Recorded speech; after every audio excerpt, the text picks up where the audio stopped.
Hello, welcome out to Lima, Ohio, Simmons Field, the location for today's matchup on the baseball diamond between the defending champion Lima Locos and the Grand Lake Mariners. I'm Donovan Mann, your voice of the Grand Lake Mariners, and I will bring you all the play-by-play action here today and, of course, the rest of the season. It was a less than desired result for the Mariners yesterday, dropping the game by a final score of 9-2. They fell to 2-3 on the year, and they're now in a 3-game losing skid after dropping the doubleheader to Galleon a couple days ago. The Mariners will be looking to continue the trend, though, that has been known for Lima, as they are now 3-2 on the year. They have yet to win a series. They've split their two previous. So the Mariners will be looking to continue that trend, get back into the winning column here today. It's a very hot Friday evening, but we'll have a scorcher on the field today in round 2 of last year's championship series rematch. It's Locos, it's Mariners here on YouTube. When we return, we will have the national anthem, starting lineups, and then Mariners baseball. Thank you for listening. Do not touch that dial. I'll be right back.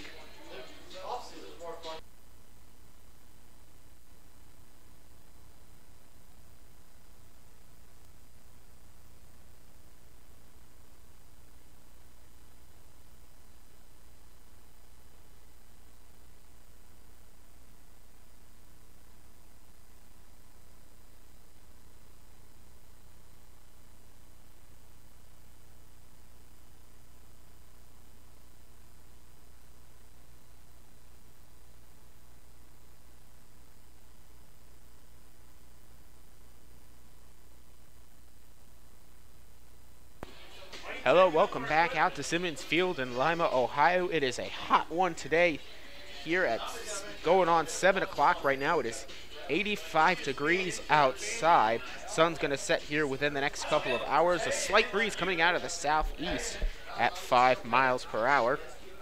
Humidity at 33%, so it is a dry heat.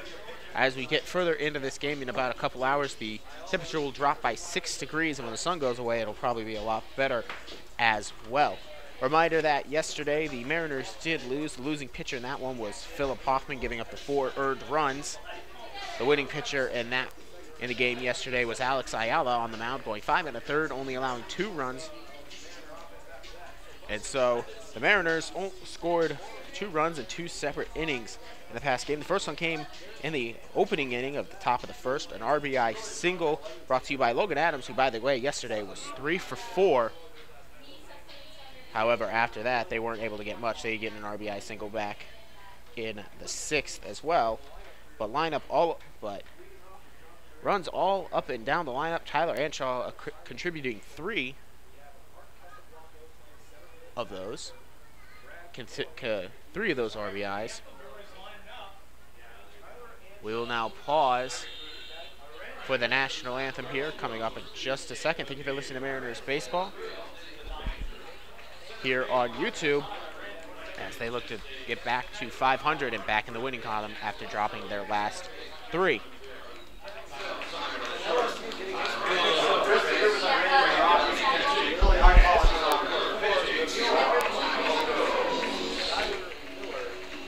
For the national anthem comes up, just want to let you know that Jordan Peak here will be the starting pitcher for the Mariners today.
We will now get ready for some baseball after the national anthem there from Lima, Ohio. I am Donovan Mann, bringing you all the play-by-play action here today.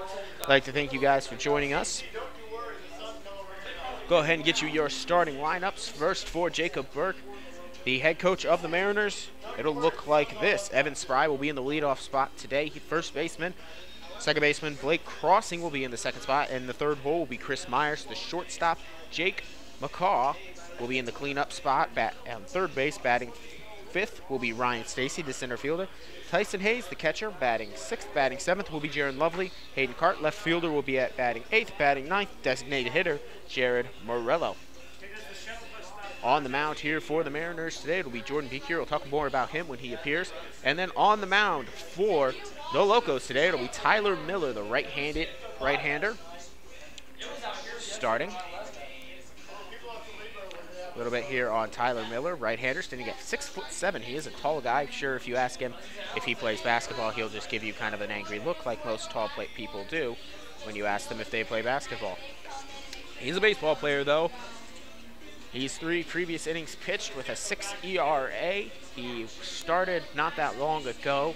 It was a no decision for him, though, so no record on the year yet. From Houston, Texas, he attends Texas A&M Corpus Christi.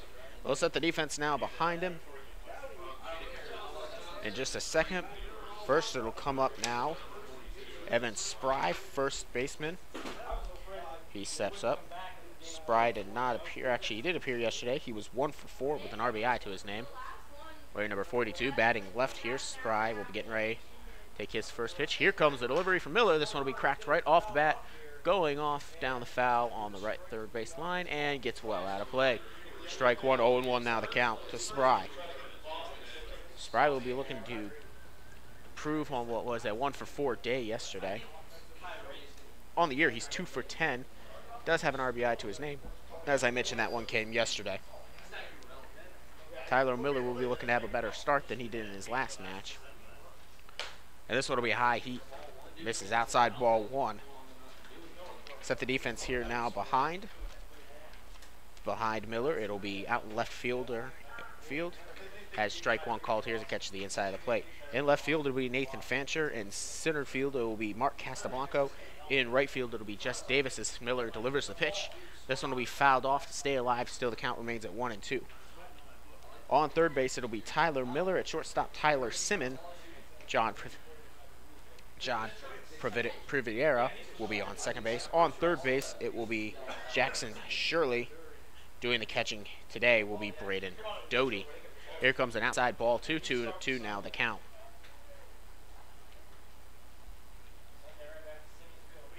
Here comes the 2-2 delivery. This one will be fouled off, and staying alive still will be now leadoff hitter Evan Spry, trying to improve on his 1 for 4 day yesterday with the RBI. Trying to get the Mariners going off right here in this game. Did mention earlier that the Lima Locos have yet to win a series. They are 1-1 in their previous 2 series, and with 1-0 record in this series, making them 3-2 on the year. The road has not been kind in the early going for the Mariners. 0 for 3 on the road thus far this year, trying to get their first road win. Here comes the delivery. This one will be hit right back at the pitcher and get into the gap into center field. And so a leadoff single there for Evan Spry. Reaching up and trying to grab that one was Tyler Miller, but was unable to get his glove to it. This will bring up Blake Crossing with 1 man aboard after the leadoff single.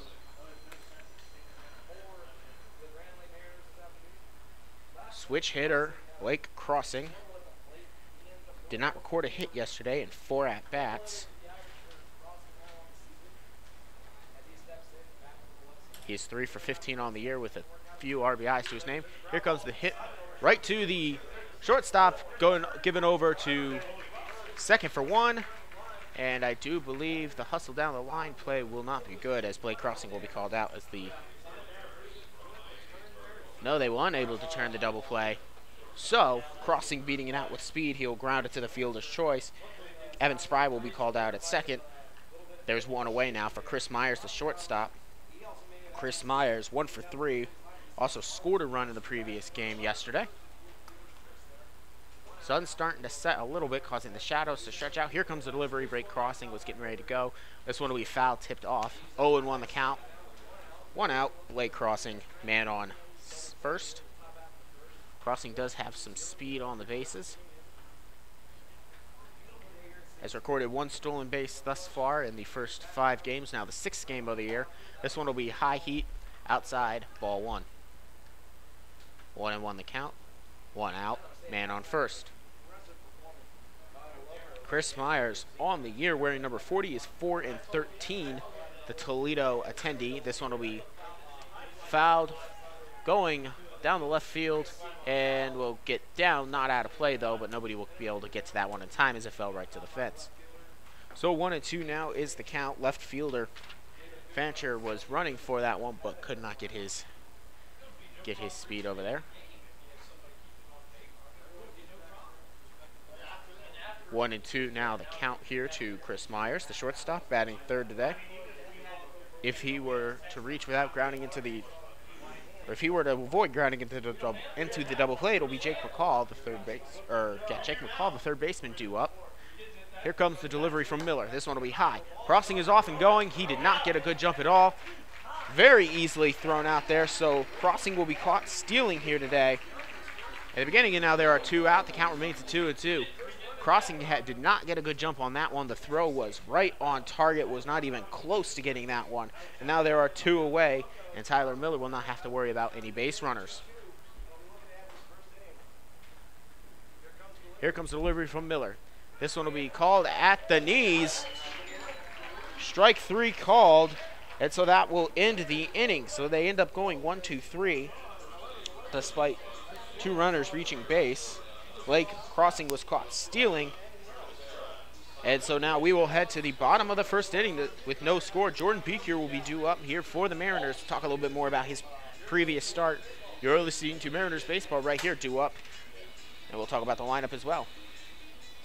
Thank you for listening. This is Mariners Baseball here on YouTube.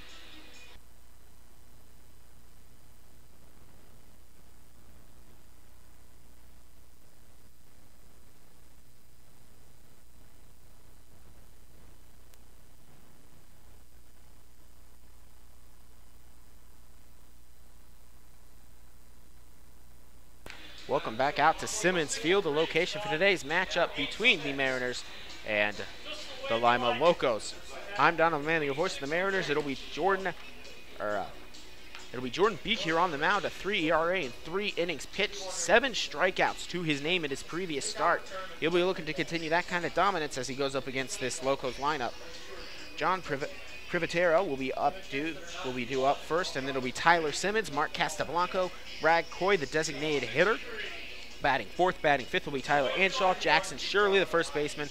6th, 7th will be Nathan Fancher. Jess Davis, the right fielder, will be 8th. 9th will be Braden Doty. Set the defense here now behind Beekier. Doing the catching today will be Tyson Hayes on first base. It'll be Evan Spry. Blake Crossing on second base. First start for him on second base today. Chris Myers, the shortstop. Jake McCall, the third baseman. Going now left to right. Hayden Cart in left field. Ryan Stacy in center, and Jaron Lovely getting his start in right field. So Jordan Beeker will be facing John Privatera. Did not have an appearance in the previous game. First time facing the Mariners. Here comes the delivery. This one will be hit right down the first base line on the first pitch, swinging, and it'll be a leadoff double here for Privatera.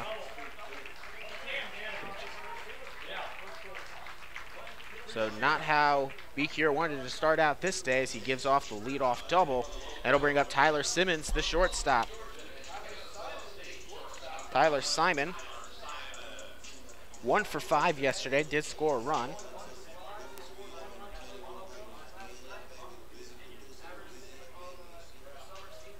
Tyler Simon, batting right. Beekier now already with the runner in scoring position after the leadoff double. Will try to work his way around that. He'll check back here to second. Beekier will deliver. This one will be high for ball 1. Jordan Beekier standing at 6'4", 10th Finley. 18 appearances with 3 starts, with 39 and a thirds inning pitched this past season for college. 4.58 ERA, 3-0 was his record. Here comes the delivery. This will be swung on and missed there from Simon to even up the count at 1-1.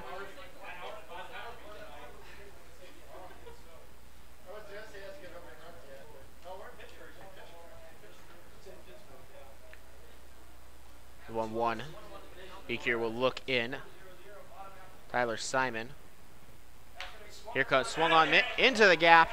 And so now runners at the corners as this one gets past play crossing the second baseman. So a single there for Tyler Simon to follow the leadoff double, and all suddenly runners at the corners. This is not how Jordan Beekier wanted to start out. And he will now continue as this brings up Mark Castablanco. Mark Castablanco wearing number 1, left-handed batter, standing for 5'8" from Clarendon, Texas, at Clarendon University. Casablanca was 1 for 5 yesterday. His hit came as a double in the 8th. He's batting 3rd here today. He was batting 2nd yesterday. He's the center fielder. Beekier will look in, get his sign, and now here comes the delivery from Beekier. This one will be popped up and will get out of play. Runners at the corners. Leadoff double by Privatera. Privatera will be on 3rd. Simon will be on 2nd. Check back here to 1st by Beekier before he will set and deliver. This will be swung on and missed for strike 2. Castablanco down to the hole now, 0-2.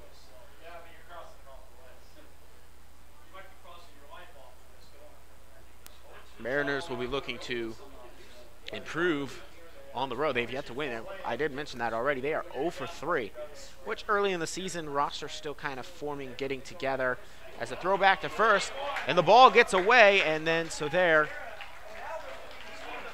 That'll move the runner from 3rd to home. And then now on the throw over to 3rd after moving was Tyler Simon, and then allowing Tyler Simon, after the ball got away from the 3rd baseman there in McCaw, Simon will now score. So Simon went all the way from 1st to home on a couple of throwing errors and 2 quick errors there.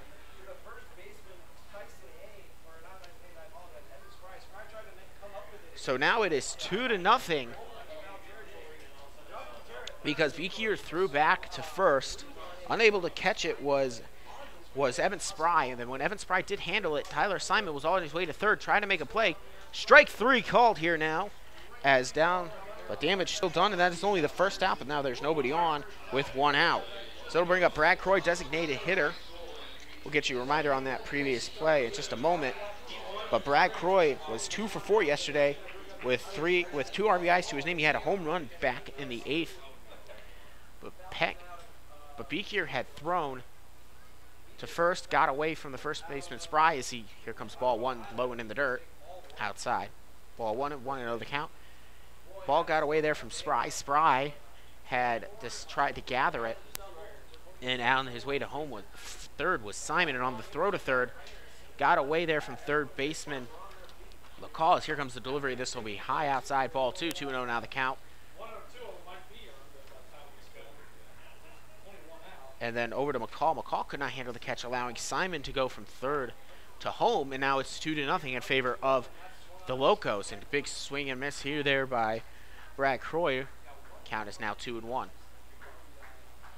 Good confirmation on the scoring, but there are 2 errors already accounted for. Here comes the delivery. This one will be curved, tipped, out of play now. Even up the count at 2-2.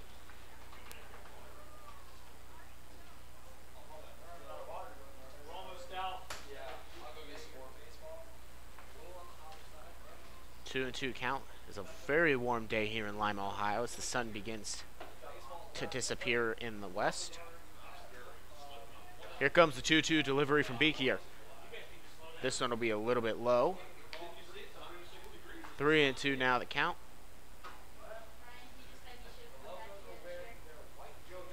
Locos and their home whites with blue and orange stripings from their rib cage down, orange lettering. This one will be popped up. It looks like it will stay in play. Rearing back and making the catch will be catcher Tyson Hayes, and there are now 2 away.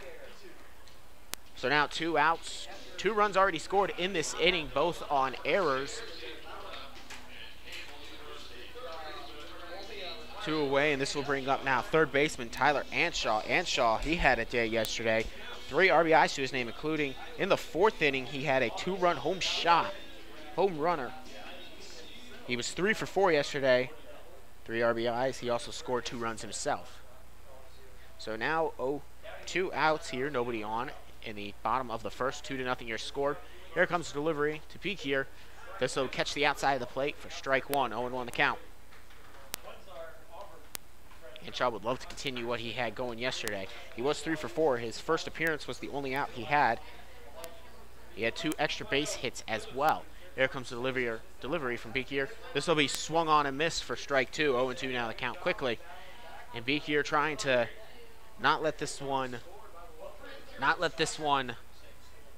get him down, as he has already recorded 1 strikeout, and that was Castablanco, who was at bat when the 2 runs scored on the couple errors. Here comes the delivery. This one will be a swung on and miss, so the second strikeout here for Jordan Beekier, but not before damage was done. In this inning, there were 2 runs scored on 2 hits, 2 errors, no men left on base. So Beekier does get out of the inning, including recording 2 strikeouts, not before the damage was done. It is 2-0 now. 2 up for the Mariners will be Jake McCall, Ryan Stacy, and Tyson Hayes. They will go up against Tyler Miller now with a 2-0 lead. You are listening to Mariners Baseball here on YouTube. Do not touch that dial.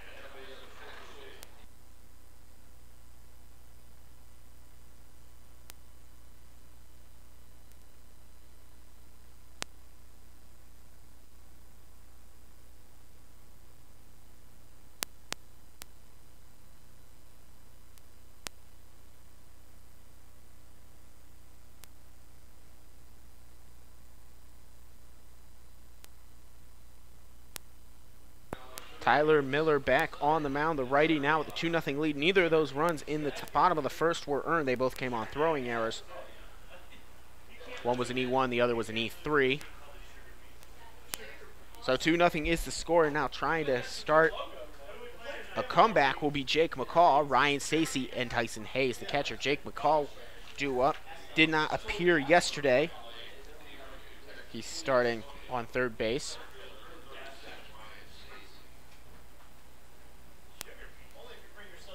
Jake McCall, wearing number 50, 2 for 10 on the year. Here comes the delivery. This one will be catching the outside of the plate at the knees there. Strike 1.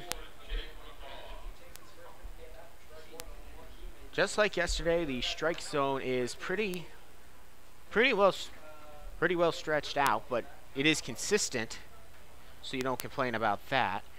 On the 1-1 pitch now as the second one missed. This one will be foul tipped and will go to down the third base line and will be caught there in foul territory by Fancher, and down goes Jake McCall. Those will bring up center fielder Ryan Stacy. Stacy did have the start yesterday. Stacy bats second yesterday. He was 1 for 3. He was hit by a pitch in the first inning, and then he stole a base, which resulted in him scoring the first run of the game. As here comes Miller's delivery to him, and Stacy will cut on and miss to go down to the count 0-1. On the year, Ryan Stacy is 4 for 18 with a couple of extra base hits, 2 RBIs. He also has the only home run for the Mariners this season. He came back in the first game to open up the scoring as he cuts on and misses here on the second pitch to go down in the hole 0-2. 2 stolen bases for Ryan Stacy, including 1 last night. And so the Locos feeling dominant here as they now have 1 away with Stacy down to the count 0-2. Tyler Miller oozing confidence right now as he delivers, and this one will be fouled off here by Stacy to stay alive. The count will remain at 0-2 with nobody on. Scored 2-0 here with 1 out.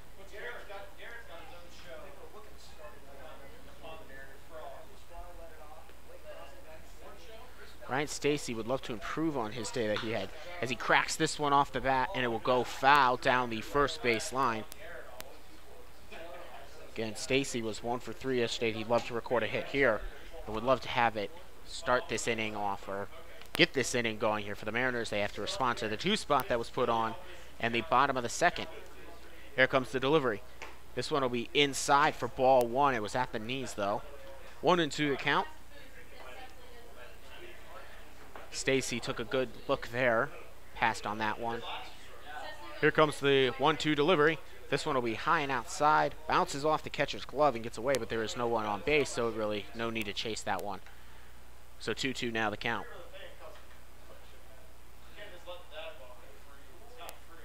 Mariners enter this day 2-3. Locos enter 3-2. In this series, the Locos have a 1-0 lead. Mariners will be trying to tie it up. Here comes the delivery. This one will be outside. Ball 3. 3-2 the count, so just a bit outside,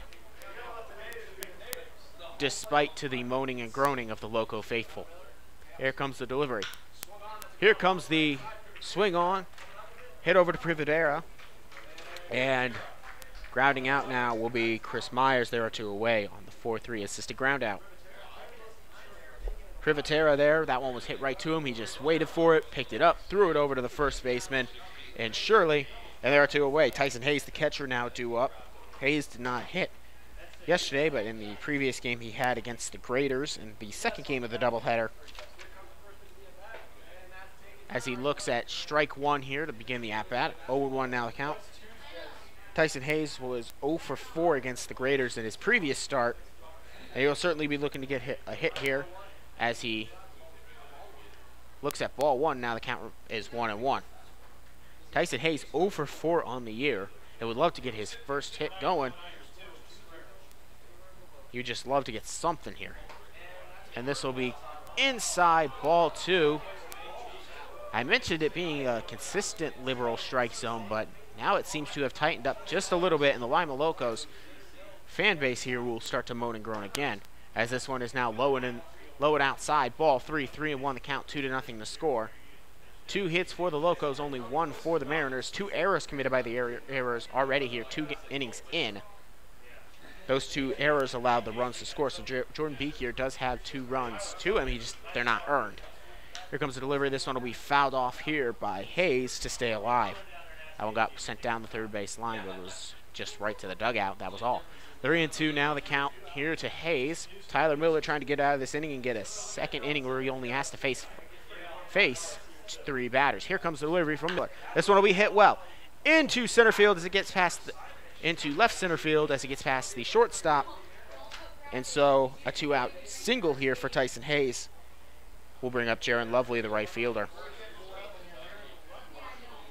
Jaron Lovely yesterday was 0 for 2, but he did draw a couple of walks in his first 2 at-bats.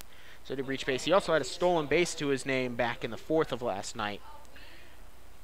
And now with a runner on first, he'll try to keep the inning alive here for the Mariners. Check back to first here by Tyler Miller. Jaron Lovely will gather at the letters. Deliver. Swung on and missed here by Lovely. So the count now 0-1. Hayes will take a pretty standard leadoff as he gets checked on here by Miller. He'll hop out. Now here comes the delivery outside for ball 1. 1-1 the count. Miller got the first 2 outs relatively easy. Then he allowed the single to Tyson Hayes. By the way, that was Tyson Hayes' first hit of the year, so I'm sure he's feeling good about that one. He's 1 for 5 now on the year. Here comes the delivery. This one will be hit into right field, and it will get down. And so now advancing to second will be Tyson Hayes. So back-to-back 2-out singles to bring up Hayden Cart, the left fielder. He was 1 for 4 yesterday. He struck out twice. He had a single in the second, which was his only hit. And now with a runner in scoring position, 2 outs, man on first, man on second, Jaron Lovely, Tyson Hayes in that order for first to second. Hayden Cart with something going now. Tyler Miller struggling now to get out of this inning. Here comes the delivery to Miller. This one will be popped up. Looks like it will stay in the infield, and so this will be caught here by Simon, the shortstop, to put him away. So the Mariners do get 2 hits in this inning, resulting in 0 runs. No errors, 2 men left on base. So now due up next to face Jordan Beekier, who's now down 2-0. It'll be Jackson Shirley, Nathan Fancher, and Jess Davis due up for the Locos. You are listening to Mariners Baseball right here. Jordan Beekier will return for his second inning of work. Thank you for listening. I'll be right back.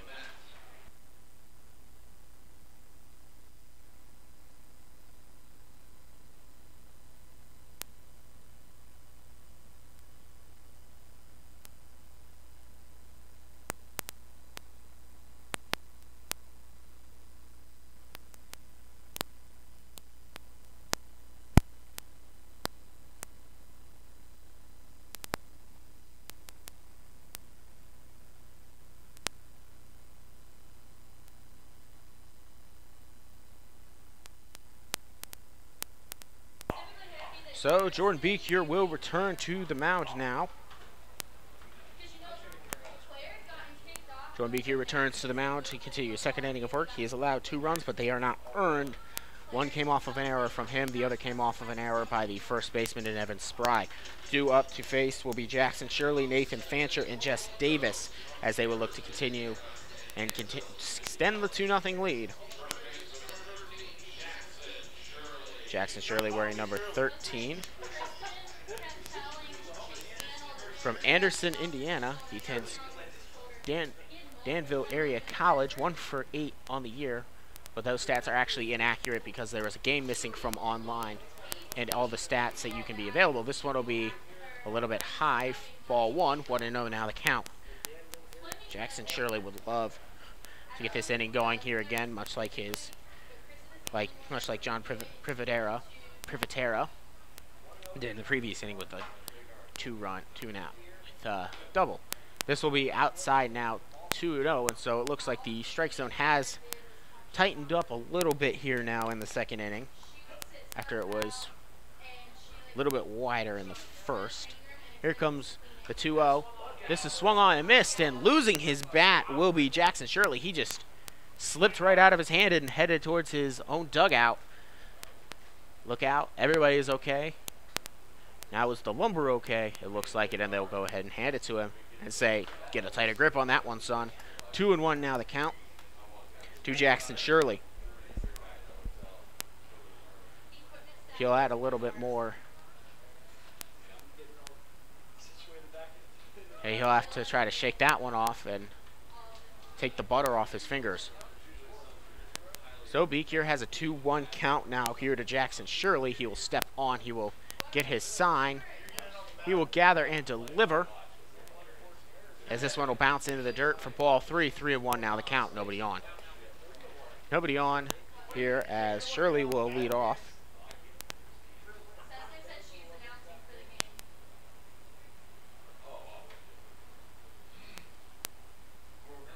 Beek here will deliver the 3-1. This one will be fouled off here towards the parking lots past the first base dugout. 3-2 now the count. Locos lead 2-1 here early. As we are only in the bottom of the second, they scored 2 unearned runs off of 2 throwing errors in the previous inning. Here comes Beek here to deliver on the 3-2. This one will be hit past the shortstop and Chris Myers and into left field. So a leadoff single now for Jackson Shirley. So also bring up Nathan Fisher with nobody out. Man on first. Nathan Fancher, the left fielder, did not play in the previous game, just like Shirley, who led off the inning.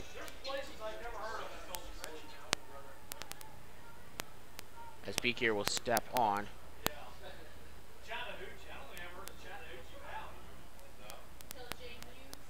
Here comes the gather at the belt by Beek here. He will look here. He will deliver the first pitch of the at-bat. This one will be hit pretty well into center field. Running over and making the catch will be the center fielder, Ryan Stacy, and having to run back to first base will be Jackson Shirley.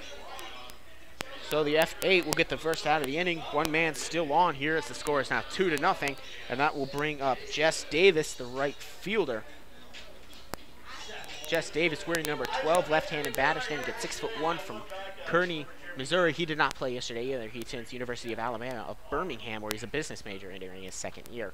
He did not play this past season in college. As Beek here will step on to get his sign, he'll take a look back over to first, take his check back again to first, will gather at the waist, and delivers the 0-0. This will be in the outside of the plate, strike one, 0-1. Davis in high school, his senior numbers looked like this. He was hitting .486 with 13 triples, which is the state record, by the way, for Missouri. He also had 20 stolen bases. He was the first team All-State and All-Conference. As this one will be down in the dirt on the 0-1. He swung on and missed, and heading over now to second, though, on the wild pitch will be Jackson Shirley.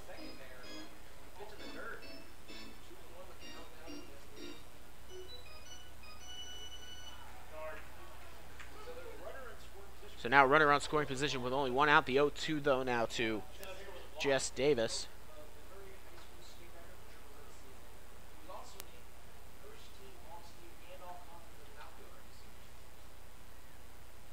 Check back to second here now by Beekier. He'll do his double take before delivering the 0-2. This one will be low and at the feet of the batter, Jeff Davis, and it'll be ball 1, 1-2 now the count. Davis also excelled at football. He caught 83 passes for over 1,500 yards and 18 touchdowns as a senior. So he was also pretty well at baseball. Football as well. 1-2. Here comes the delivery. This one will be foul tipped off of Tyson Hayes. So 1-2 now the count. But again, the startling number there is the 13 triples in the state record for Missouri at Kearney High for this young batter, Jess Davis, in only 1 year of college under his belt thus far, and it was a year which he sat out. Beekier will now step on. The runner on second, named Jackson Shirley. Batter's name is Jess Davis. Beekier, the pitcher, on the mound for the Mariners. Here comes the 1-2 delivery. This one will be hit off into right field, running in and not being able to make the catch. So this will get down, and now there'll be runners at the corner as Jaron Lovely will gather that one and throw it back to the infield. So the second single of the inning, this one coming with 1 out here for the Locos. We'll bring up Braden Doty, the catcher. He's actually just joined the team today, so no numbers on the year for him, wearing number 6. He'll get his start in his first game. He attends Louisiana State University, or LSU to most people.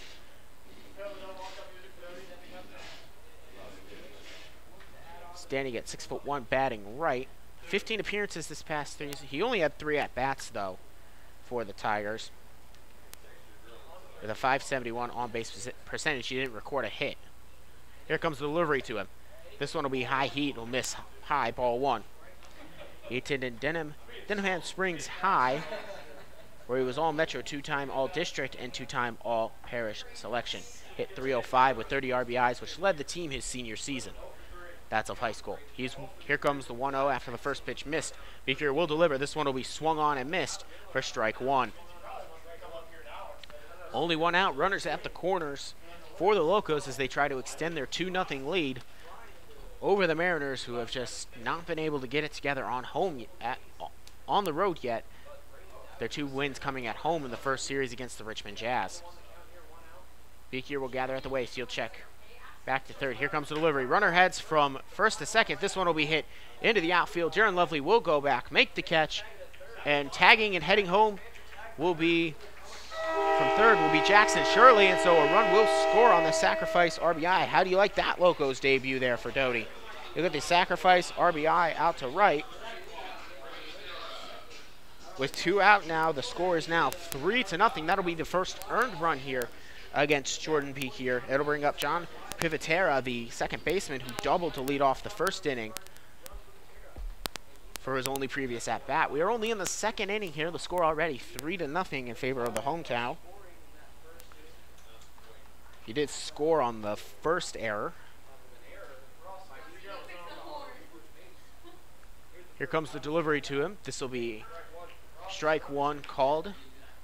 0-1 with 2 outs. Runner on first. Runner on first is Jess Davis, who had to run back after the fly out on the sacrifice RBI by Braden Doty.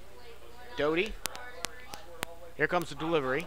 This one will be low, ball 1. So 1-1 the count now with 2 outs. 3-0 now the score. 4 hits for the Locos, only 3 for the Mariners. So the Mariners are getting the bat to the ball. They're just not getting the bat to the ball and scoring. 1-1 now the count here. Runner goes. The bunt, though, goes foul. First strike 2, 1-2 now the count. And in the hole is John Pivotera. He tried to catch the defense off guard and instead just bunted and foul down the third baseline. So 1-2, because off and running was Jess Davis. Clearly the signals got put there right. There was no way if they would have been able to catch it, but they probably would have been able to catch Pivotera because Hayes was ready for that one. Beekier will now gather and will deliver the 1-2. This one will be inside. Runner goes. Play there is low, and the ball does not get to the hands of Chris Myers, and so in with a stolen base will be Jess Davis.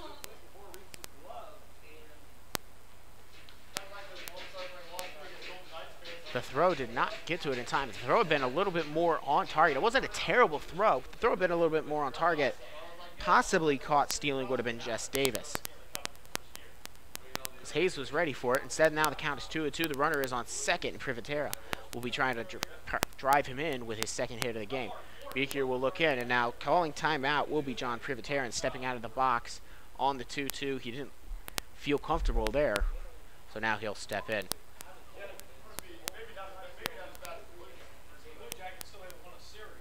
Beekier looks in. He will gather. Check back to second and deliver. This one will be swung on, tipped back to the backstop, so the count will remain at 2-2.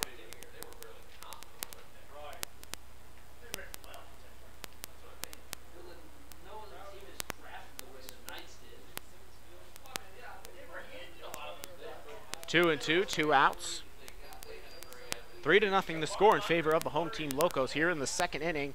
Sun continuing to set. Here comes the delivery. This one high and outside. Looked like it might have been a pitch out situation for ball 3. They were trying to see if they couldn't get Jess Davis to run.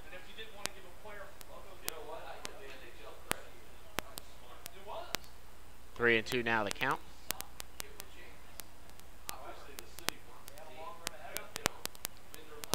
Beekier now looks back to second, gets ready to deliver. Here comes the payoff pitch. This one will be hit into center field. Running in and making the play, not being able to make it. And so running home all the way, and the throw offline. So scoring here will be Jess Davis. And so Privatera will get his second hit of the game with an RBI single with 2 outs here in the top of the second.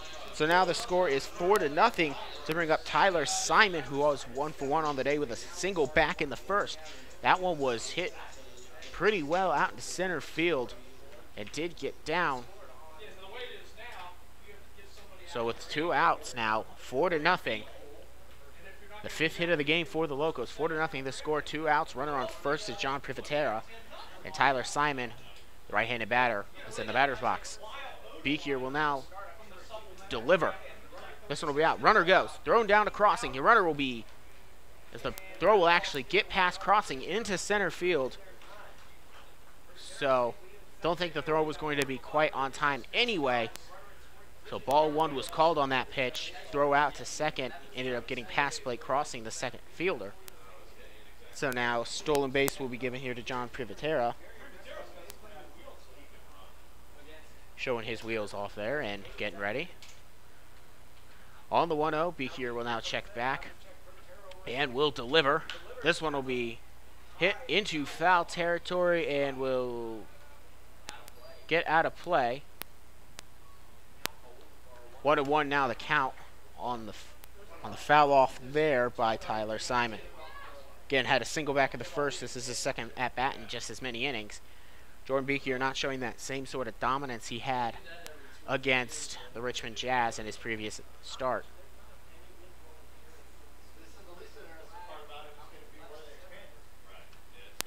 So now the 1-1 Beekier will look in. He will gather. Check back to second. Gather at the belt. He will deliver. This one will be fouled off as well for the second official strike of the at-bat. 1-2 now the count.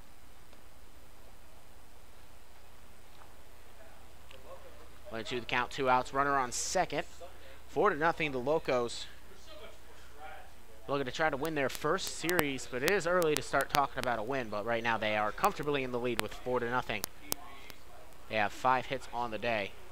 Really, a couple errors are really what hurt the Mariners in the first inning. This will be high for ball 2. 2-2 now the count. A couple errors back in the first inning really hurt the Mariners, allowing the 2 runs to score in the first inning.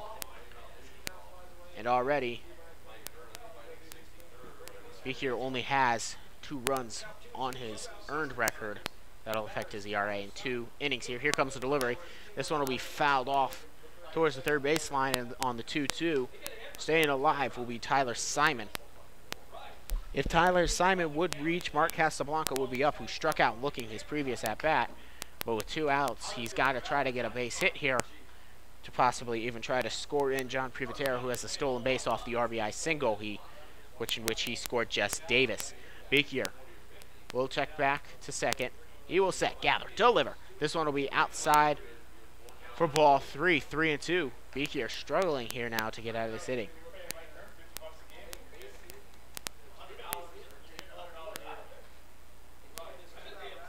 Nobody up in the bullpen yet for the Mariners. Also, Locos bullpen is inactive as well. 3-2. Beaky will now check in. He'll check back to second. He will deliver. Runner heads from second to third, but this one will be fouled back and out of play, so we'll go again on the 3-2. Beaky, the Finley, which is just south of Bowling Green, which is just south of Toledo. Again, struck out 7 in his previous appearance. Had 18 appearances for Finley with 3 starts, going 39 in the third inning pitched. He's not showing the same dominance he had in his previous outing. Here comes and this one will be swung on, picked up by the third baseman, and he can't make a play on it. So it'll be an infield single here now for Tyler Simon, his second hit of the day. Actually, I believe they will rule it an error. So they'll actually rule it the E5.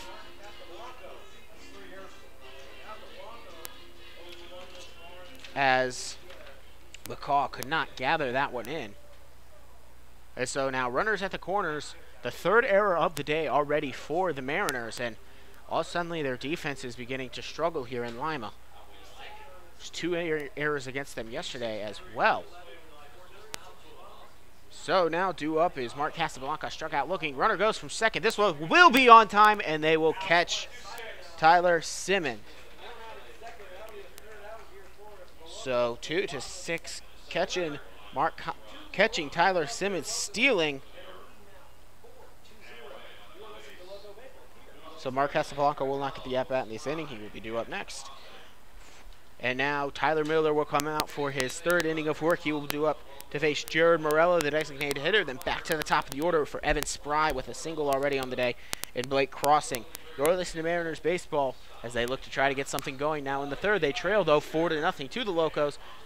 We will be right back. Thank you for listening.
Hello, welcome back out to Simmons Field here in Lima, Ohio.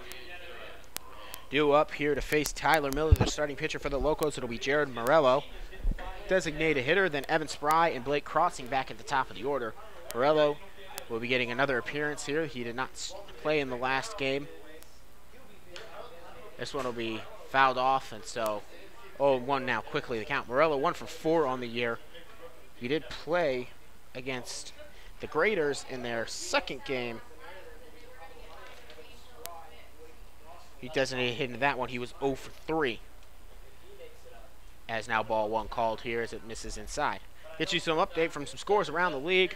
If you look online, apparently the Mariners are playing the Graders, but that doesn't exist right now. So we're playing the Locos right here. Here comes the 1-1 delivery. This will be down in the dirt for ball 2, 2-1 now the count. Cincinnati Steam and Lake Erie Monarchs are tied at 2-2 in the top of the second. At the top of the third, the Irish Hills have a 6-0 lead over the Saginaw Sugar Beets. 2-1. Here comes the delivery. This one will be foul tipped for the second strike, so now 2-2 the count. Xenia Scouts and Galleon Graders tied at 1 apiece at the bottom of the second and the top of the third. St. Clair Green Giants have a 1-0 lead over the Muskegon Clippers. Southern Ohio Copperheads are 3-0 over the Hamilton Joes at home. In the bottom of the third, Lima Locos, of course, up 4-0 here against the Mariners. This one will be hit right at the second baseman, and making the play will be Privatera to throw it over to first base on the 4-3 assisted ground out. So Miller will get the first out on another ground out, only having struck out one. Other than that, it's just been a bunch of weak contact. Mariners can't seem to get too much solid contact, but still plenty of baseball to be played here as we are only in the first third of this game. This will bring up Evan Spry, 1-for-1 on the day with a single back in the first to lead it off. Last game going on right now will be the bottom of the second. Richmond Jazz trail to the Licking County Settlers, as this is called inside. Catches the corner though, ball strike one. Catches the high inside corner there. 0-1 now the count here to Spry. Licking County Settlers lead Richmond Jazz. This one gets hit and out of play for 0-2 now the count. Finish this up. Richmond Jazz trailing 3-4 at home against the Licking County Settlers. Here comes the delivery. This one will be hit right back to the second baseman, who gathers it up, and Privatera will throw it over to Shirley. And so 2 down now here on another 4-3 assisted ground out. So back-to-back ground outs. Now Blake Crossing, who grounded into a fielder's choice his last time up and then got caught stealing, will now face Tyler Miller for the second time today.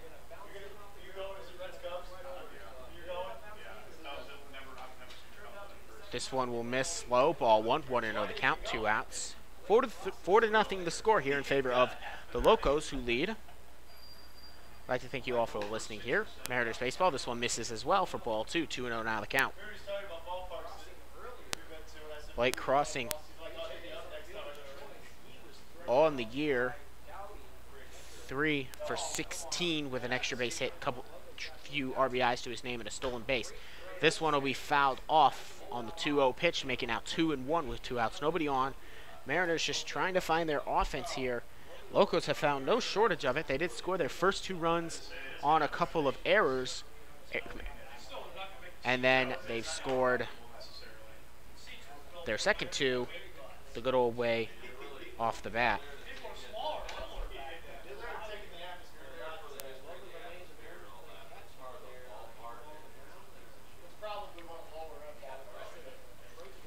And so now here comes the 3-1 delivery to the Crossing. He will foul this one off as it goes down the third base side and past the dugout and out of play. 3-2 now the count. Miller trying to get the last out. He has allowed a base runner in both innings. However, in the first inning there were only allowed 3 aboard because Blake Crossing was caught stealing after. And now Crossing will take a 2-out walk to get a runner on base. So for the second inning in a row, 2 outs, and the Mariners will get a base runner on. Last time it was Tyson Hayes in the second inning with a 2-out single, and then Jaron Lovely got a single as well. So this will bring up Chris Myers, 0-for-1 on the day, with a strikeout looking to end the first inning. He'll be looking to redeem himself here. The lefty batter will. He checks swing, but it'll be called outside, strike 1. Called catches the outside of the plate there. 0-1 now the count. Chris Myers 4 for 14 on the year, trying to find his batter's mojo as he swings on high heater there. Misses. 0-2 now the count. Snuck the fastball by him there. That's now the count. 0-2. Mariners with a runner on first and Blake Crossing, who will now checking here with Chris Myers. Looks at fastball outside. 1-2 now the count. Mariners have some guys stretching in their bullpen, but nobody throwing. In the Locos bullpen, there is a guy up throwing. This one will be cracked off the bat, foul to go out of play, so the count will remain at 1-2 with 2 outs. Blake Crossing on first after he draw the 2-out walk. Crossing does have the stolen base, but he was caught stealing in this game already, and he might consider it for a little bit longer before he decides to run. This one will be hit off the bat into left field, running in, not being able to make the catch, so a 1-out single here will advance Crossing to second, and Chris Myers will get his first hit of the day. Now 1 for 2 with the 2-out single to bring up Jake McCaw. Jake McCaw wearing number 50, of course, 0 for 1 after he flew out to begin the second inning to left field. We're trying to continue the inning for the Mariners as they trail 4-0 here in the third inning. We're only in the third inning of baseball, the first third of this game. Here comes the delivery to him. He'll take a swing on the high heat, miss, 0-1 the count. McCaw 2 for 11 on the year, trying to improve those numbers. Does have 3 RBIs to his name, though. Here comes the delivery. This will be high. Ball 1, it'll be taken. Illinois State is where he goes to college currently. He's entering his second season as a business major from Bloomington, Illinois. In college, he had 14 games with 12 starts, hitting 182 this past season. Here comes the delivery. This will be low outside. Ball 2, 2-1 now the count. A .315 on-base percentage with 4 doubles, 5 RBIs. In high school, he attended Normal Community High. In high school, 2-year starter, hitting .419 with a .557 on-base percentage. 2-1 the count here from Miller to McCaw. Miller will check back to second at crossing, and he will gather and deliver on the 2-1. This one will be low and in the dirt for ball 3. So McCaw one ball away now from loading up the bases and bringing up Ryan Stacy, the center fielder. 3-1 now the count. Miller will deliver. This one will be hit right to the shortstop. It'll be a tough play here, but it will go ahead and throw out McCaw on the lightning throw there from shortstop Simon to Shirley to end the inning. So on the 6-3 assisted ground out, Mariners leave a couple stranded on no errors in this inning. Didn't get any runs on the one hit. Jordan Beekier will now come out for his third inning of work. He will be due up now to face, will be facing Mark Casablanca, Brad Croy, and then the third baseman Tyler Anshaw. You're listening to Mariners Baseball right here on YouTube. Do not touch that dial. I'll be right back.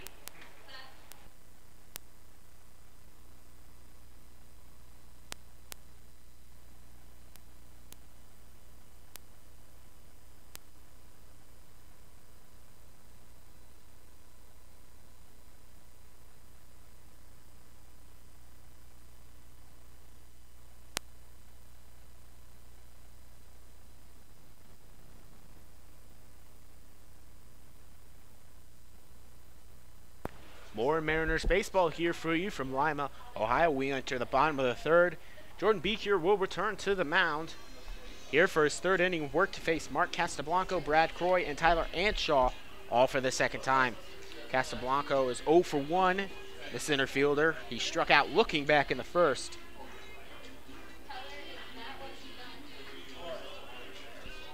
Four runs for the Locos. Only 2 of them have been earned, and there's been 3 errors already for the Mariners. We're only 3 innings in. Defense might be a little bit more of a focus, and now in this inning, I'm sure head coach Jacob Burke is highly considering practicing on their day off on Monday now. Here comes center fielder Mark Casablanco, 0 for 1 on the year. Here to begin the bottom of the third, Casablanco wearing number 1. 3 for 11, according to my stat sheet, but there is a game missing from the record books currently where we get all our stats from for the week. Here comes the delivery. This one will be inside, ball 1.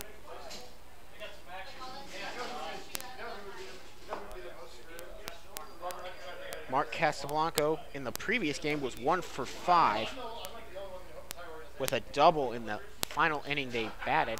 This will be inside high, ball 2, so 2-0. Jordan Beekier is starting to lose the command here in this start for him. 2-0 the count. Beekier will deliver. This one will be inside again for ball 3, so 3-0 the count here now quickly, and Beekier can't seem to find the strike zone. He looks like he's trying to find the inside part there, and he's missed all 3 times consecutively. Now he'll have to throw a strike or risk walking the leadoff batter, and strike 1 called inside at the knees, 3-1. In both innings so far, Beekier has allowed the leadoff runner. John Privatera led off the game with a single, and then in the second inning, Jackson Shirley led off with a single. Here comes the outside fastball, misses, And so, for the third straight inning, the leadoff batter will reach. They also bring up Brad Croy, 0 for 1 on the day. He popped out straight up to the catcher on a foul ball. But Brad Croy, he does have some power. He hit a home run, the second home run of the game yesterday. He also drove in a run for 2 RBIs on a sacrifice. He was 3 for 4 overall yesterday. 2 for 4 overall yesterday. He'll look to continue that performance here. Outside fastball catches the plate. 0-1. Brad Croy also pitches. He won't be pitching for a little bit though, because they are concerned about possible elbow injury with him. Says his elbow's feeling sore, so he's going to continue to designate be batter for them in that DH spot, as this is an outside fastball, misses ball 1, 1-1 the count. He'll continue to be their DH for whenever they need him, but might be a little bit longer before they see him pitching again. It was his primary position at Bowling Green, though he also did a lot of hitting for them. He's very much a utility player, as this will be missing low now, 2-1 the count. Croy going to be entering his final season at Bowling Green. On the mound, he had 20 appearances with 1 start, 37 in the third inning pitched, 4.58 ERA with 36 strikeouts and 5 saves. He's looking at 2-1 now the count here from Beekier with a runner on first, nobody out. Here comes delivery. This will be low for ball 3, so 3-1. Now the count to Croy. As a batter, he had 80 at-bats at Bowling Green with a 263 and a hitting average and a 322 on-base percentage. In high school, as a senior, he pitched 50 innings with a 1.39 ERA and 50 strikeouts, while also hitting .427 with 4 home runs, as he'll take a walk. So back-to-back walks committed here by Jordan Beekier to begin the inning. And now Damian Hacker, the assistant coach, will come out to have a conversation on the mound with his catcher Tyson Hayes and pitcher Jordan Beekier. After back-to-back walks, they do have somebody up in the bullpen, I believe, for the Mariners right now. But due up will be Tyler Anshaw, 0 for 1 of the game. But in the previous game, he was 3 for 4 with 3 RBIs, including a 2-run shot that really broke it open to right field, as Damon Hacker, the assistant coach on the Mariners staff, will leave, as well as Tyson Hayes will return. So first and second for the Locos now here. Brad Croy on first, Mark Casablanco on second. Both were walked to begin this inning. Tyler Anshaw 0 for 1, but I did say he had 3 RBIs, was 3 for 4 yesterday, including a 2-run home run to right field. At the knees, strike 1 taken here by Tyler Anshaw.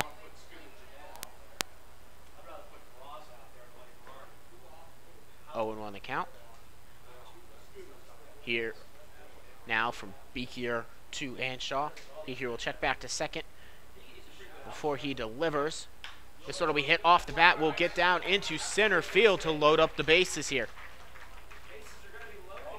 Coming up to get it now will be Jordan Stacy. Will throw that one in. So bases loaded here after a couple walks and a single for Jackson Shirley, who already has 1 single to his name, 1 for 1 on the day. He is the first baseman. He did not bat in the previous game. And it looks like they will make the move to the bullpen here for the Mariners. So Beekier only getting through 2 innings, allowing 4 runs, but only 2 of them were earned. We'll hold off on the runs because he's accountable for every man on base. He walked 2. He struck out 2. And we'll close the book on him, though, but he is responsible for all 3 men on base. Talk about the new pitcher when we come back. You're listening to Mariners Baseball right here on YouTube. Do not touch that dial.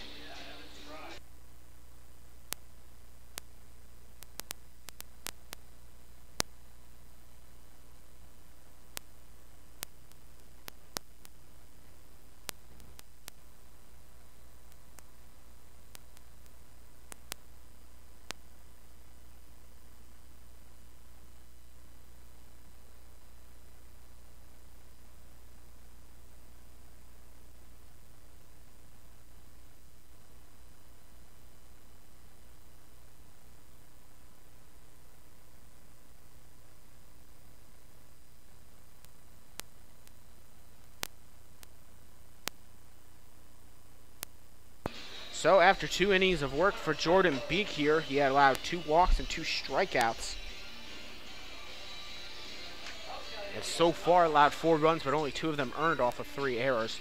On the mound now will be the Illinois State man, Connor Peplow from Plainsfield, Illinois. 1 appearance so far in the year, going 4 innings, striking out 3, walking 3 with an ERA now of 4.5. Only 1 extra base hit against him. For Illinois State this past season, in the spring, 4 games with 3 2/3 inning pitched with a 22.09 ERA. In high school, he was a 4-year starter, 6-1, 1.29 ERA, 69 strikeouts, and 54 innings pitched as a senior. Peplow was hoping to have to wait off till the 3rd inning. Usually the starter for the Mariners in the past 5 games have all gone at least 3. Or Peplow actually went 4 in his previous start. But he'll be coming out of the bullpen for the first time. Looking at a bases loaded situation with nobody out.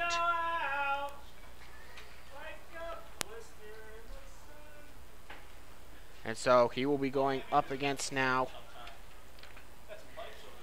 Jackson Shirley. 1 for 1 on the day with a single. Peplow will deliver. Sidearm throw. He misses there for ball 1.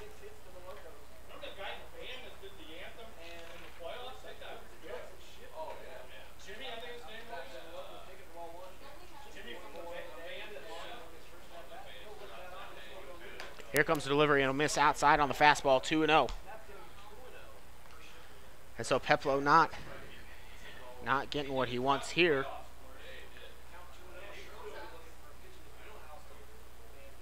Shirley could do some real damage here now with the bases loaded, nobody out. Here comes the delivery from Peplow. This one will be swung on, foul tipped, catches the top of the protective fences here for 2-1 now the count.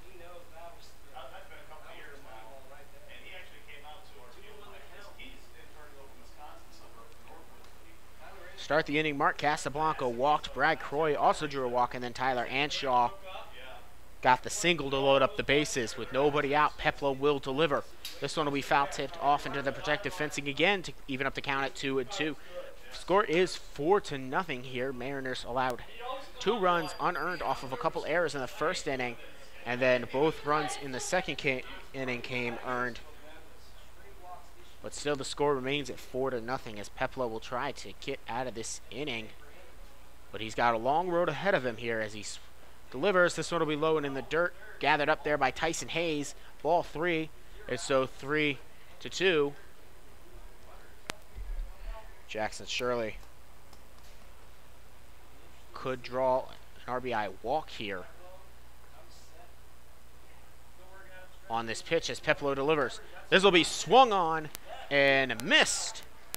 Possibly foul tipped into the glove, but it'll be out number 1 as Jackson Shirley swung on and missed to record the first out of the inning, and Peplow will get his first strikeout of the game on the first batter. He faces 4th of the year, and now Nathan Fancher, left fielder, 0 for 1 on the day.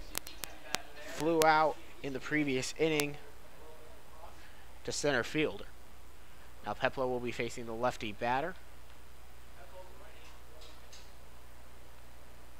Fancher attends East Georgia. He's from Kenshaw, Georgia. As strike 1 hits the inside at the corner. 0-1 now the count. If you can get through this batter, it'll be a lot easier because for Peplow, because then you won't have to worry about anybody tagging and going. Here comes the delivery. This one will be inside at the knees again. He'll catch the corner, strike through again.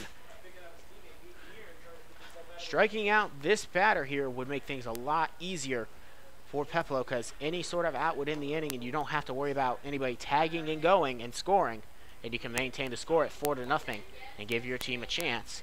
But still he has to focus on this batter, Nathan Fancher, the left fielder, as he delivers. This one will be fouled off here as it was in the low part of the zone, and the count will remain at 0-2.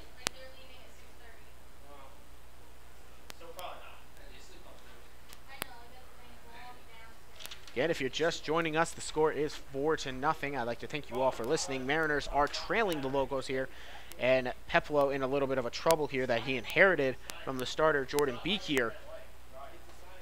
As Beekier loaded up the bases, Peplo, this one will be hit right to third base. It'll be stepped on by the third baseman, and that will be the only play. So they will score a run there. And so one more will go against Beekier here, but they're now 2 away. Runner on second and runner on first. So Nathan Fancher will ground it to the fielder's choice. We'll get the RBI, though, as he scored Mark Castablanco from third base. Third base is open, 2 outs. Now the score is 5-0. Peplo will look to end this inning and limit the damage and close the book here on his teammate, Jordan Beekier. Here comes the delivery from Peplo. Catch the outside at the knees there for strike 1. 0-1 the count. The batter is Jess Davis, who was 1 for 1 on the day with a single back in the second. He stole a base after he reached on, and then was later scored by John Primavera. As now this one catches the same spot for strike 2.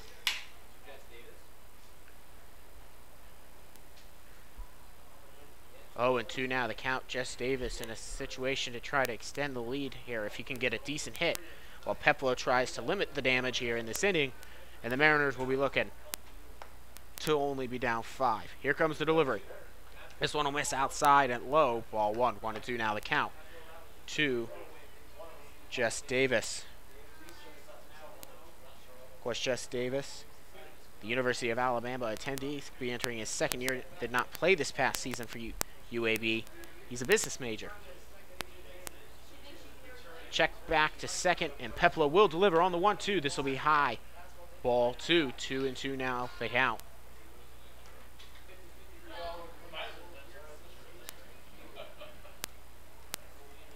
Condor Peplo got the 2 outs in this inning after Beekier was unable to record one when the bases were loaded. Now there's a man on second, man on first. Runner did score from third. Swung on and missed here. So 2 Ks in the inning. 1 more run was scored on a total of 1 hit.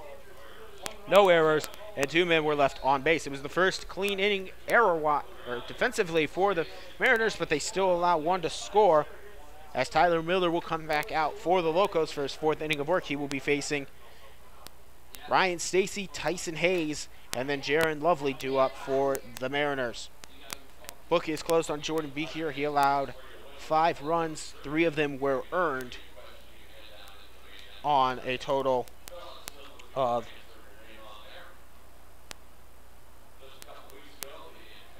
on a total of 6 hits. We will step aside for a brief moment. You're listening to Mariners Baseball right here on YouTube. Do not touch that dial.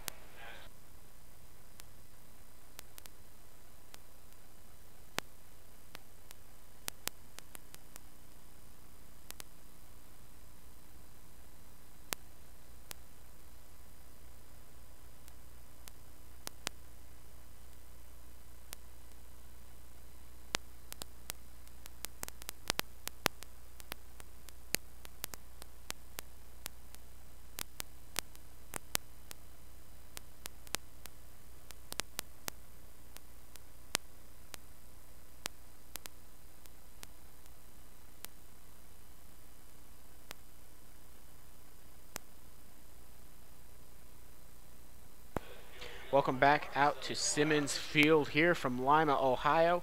Returning to the mound will be Tyler Miller for his 4th inning of work. He has had a pretty clean, has not allowed a run thus far, only a few hits, 3 in total. He has run support here as it is now 5-0 as we enter the 4th inning. The Mariners are trailing, and due up now will be Ryan Stacy, Tyson Hayes, Jaron Lovely. Ryan Stacy's grounded out in his previous at-bat, 0 for 1 on the day.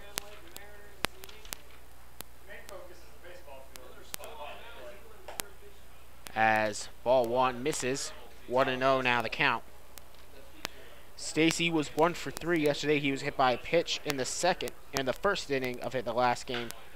As this one will be cracked off the bat, go to right field, and this one, say goodbye. So Ryan Stacy gets the Mariners on the board in a big way with a leadoff home run. And so the Mariners get on the board here in the fourth inning. It is now 5-1, and the comeback trail has been found, courtesy of Ryan Stacy and the long ball. That one got sent out to right field. I mean, right off the bat, you could hear it. If you could hear it through my mic, that was a good one, crushed to right field. And so now Tyson Hayes 1-for-1 with a single. Look at getting going, and this one is thrown behind him. Maybe Tyler Miller showing some frustration there, as that one was thrown well behind Tyson Hayes. One where some pitchers in the majors were thrown out for throwing behind. Here comes the delivery. This one will be at the knees, fastball for strike one, 1-1 now count. So the Mariners finally get on the board, and it's currently of courtesy of the long ball by Ryan Stacy. On the 1-1 now, here's from Miller, delivers. This one will be inside for ball two. 2-1 now, the count, and the Mariners trying to get something going. Nobody up in the Locos bullpen right now, but I got to imagine if Hayes gets aboard, that might be the leash getting tighter on Tyler Miller, as this one is fouled off to even up the count now at 2-2.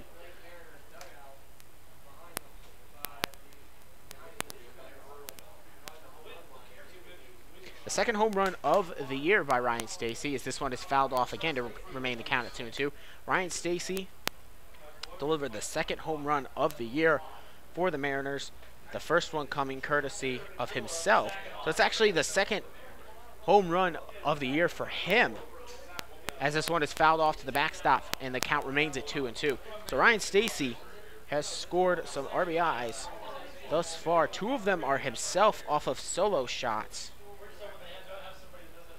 So Ryan Stacy showing power here in the early goings of the season. This one is swung on, foul, tipped down to the plate and off of his leg. Count remains again at 2-2, and good job here by Logan Adams staying alive for the pitch he will want and be able to crack into the outfield. 2-2. The count is remained 5-1 now. The score 6-5 the hit total, but the Mariners have allowed 3 errors, which have bit them for 2 runs. This one will be fouled off again here by Hayes, and he stays alive. Staying alive. As the sun continues to set, it begins to flash into my eyes as it heads out into left field into the west. And now here comes the delivery from Miller. This one will be popped high fly into shallow left, and it will be caught here by the shortstop to get the first out, and Simon will put the first one away on the P6. So Jaron Lovely will now step up 1-for-1 on the day with a single back in the second. Jaron Lovely yesterday was 0-for-2, but drew a couple of walks in his first 2 at-bats. Score 5-1 if you're just joining us. Thank you. 1 away here as Jaron Lovely swings on the first pitch. Foul tips it to the protective fencing to make the count 0-1.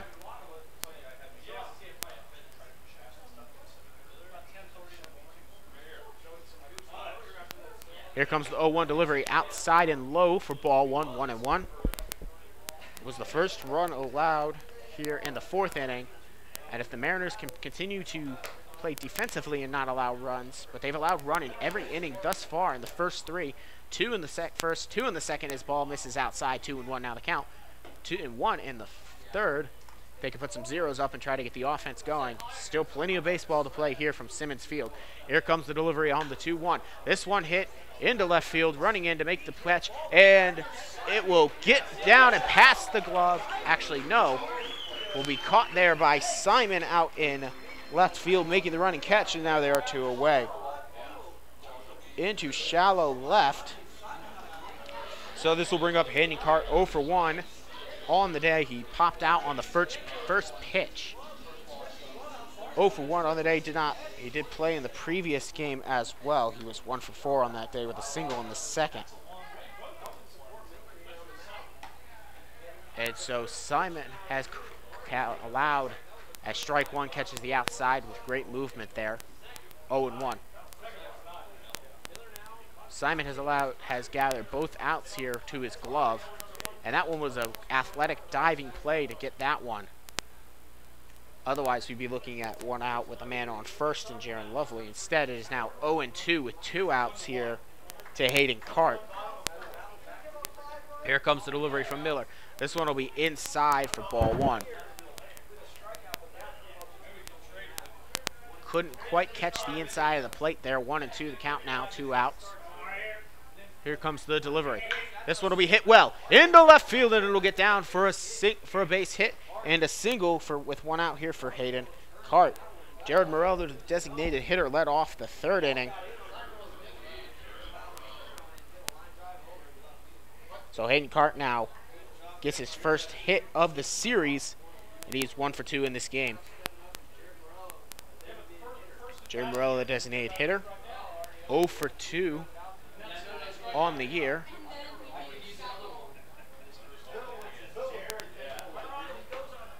Goes on the first pitch and down and sliding, but he will get in there safely as Hayden Cart was off and running on the first pitch. The throw off the bag was in time though, and then tried to run in and get the play was Simon, and that was ball 1, by the way. So now runner in scoring position in Hayden Cart as he'll get his stolen base there. And Hayden Cart, that'll be his first stolen base of the year, and actually it was a strike 1. So 0-1 the count. Inning will continue with a runner on second now. Morello will be trying to drive in Cart. Here comes the delivery. This will miss outside for ball 1. Now the count is 1-1. First stolen base for Hayden Cart on the year. Tyler Miller maybe showing some fatigue now here in the 4th inning. He will deliver. This one will catch the plate right there at the knees for strike 2. 1-2 now the count. 2 outs. Runner on second and Hayden Cart with that single with 2 outs. And now Morello just trying to find. He is 1 for 5 on the year, trying to find his second hit. This one will be swung on, missed down in the dirt, and that'll be strike 3. Throw down to first base to complete the strikeout, and the inning will be over. But in this inning, the Mariners will score a run off the Ryan Stacy long ball to begin the inning. In this inning, there was 1 run scored on 2 hits, no errors, and the 1 man left on base. It'll be Connor Peplow returning to do his 2nd inning of work. This time, he will not be inheriting any sort of danger. He'll be going up against the new guy, the catcher, Braden Doty, and then it'll be John Pifadera, and then Tyler Simon due up after that. You're listening to Mariners Baseball here on YouTube. Do not touch that dial.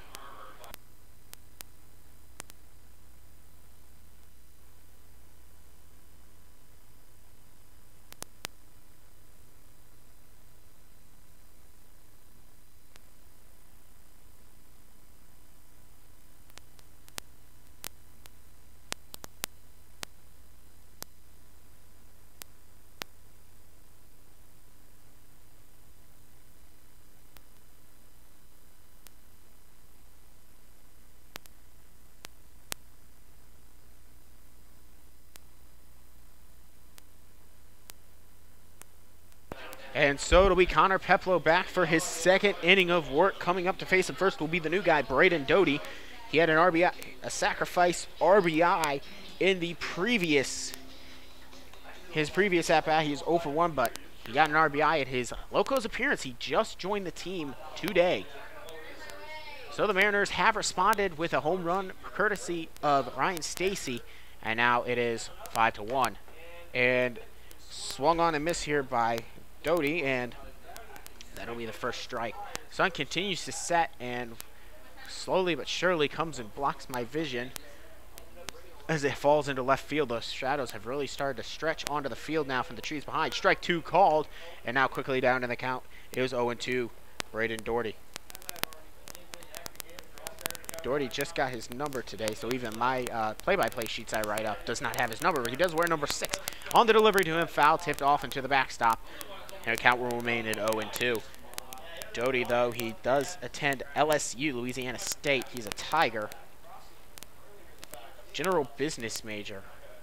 Attended Denham Springs High School from Denham Springs, Louisiana. Here comes the delivery.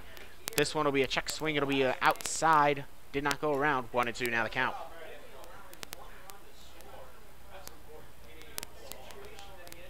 So Peplo entered with the bases loaded, nobody out in the previous inning, the third inning. He only allowed the 1 run to score, though, and that one against Beekier.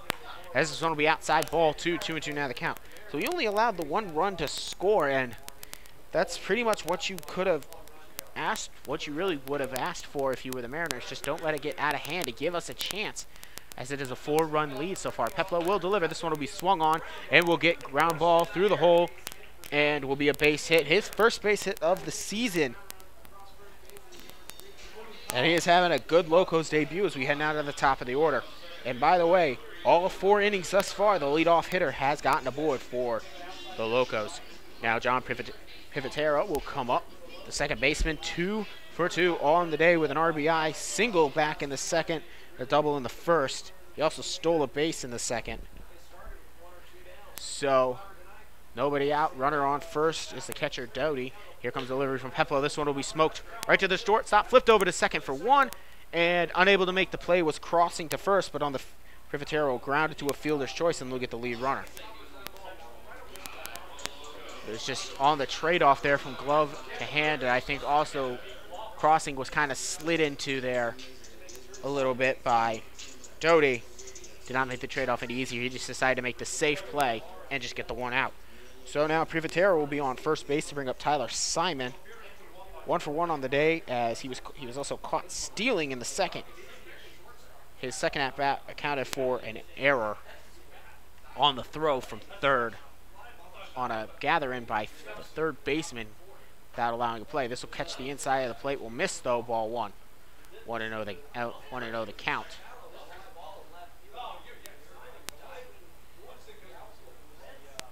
Simon accounted for the 2 of the 3 outs in the past inning, as he had to make, and 1 was including a strike 1 called here to catch the outside of the plate, 1-1, as he made a diving play as it headed into left field and kept that one from hitting down safely. Otherwise, it would have been a base hit. It also would have been only 1 out and would have given a chance for the Mariners. Throwback here to first from Peplo. Getting back in time will be Privitera. And so the count remains at 1-1 with 1 out. 5-1 the score. 7 hits for the hometown team, and the Mariners have 6. Here comes the delivery. This one will be outside. Ball 2, 2-1. Hayes gathered that one in his throwing hand just to make sure that Privitera did not have any sort of thoughts about stealing a base, and he sure did not, because Hayes was ready to throw him out if it had been. 2-1 now the count here to Simon. Runner will go.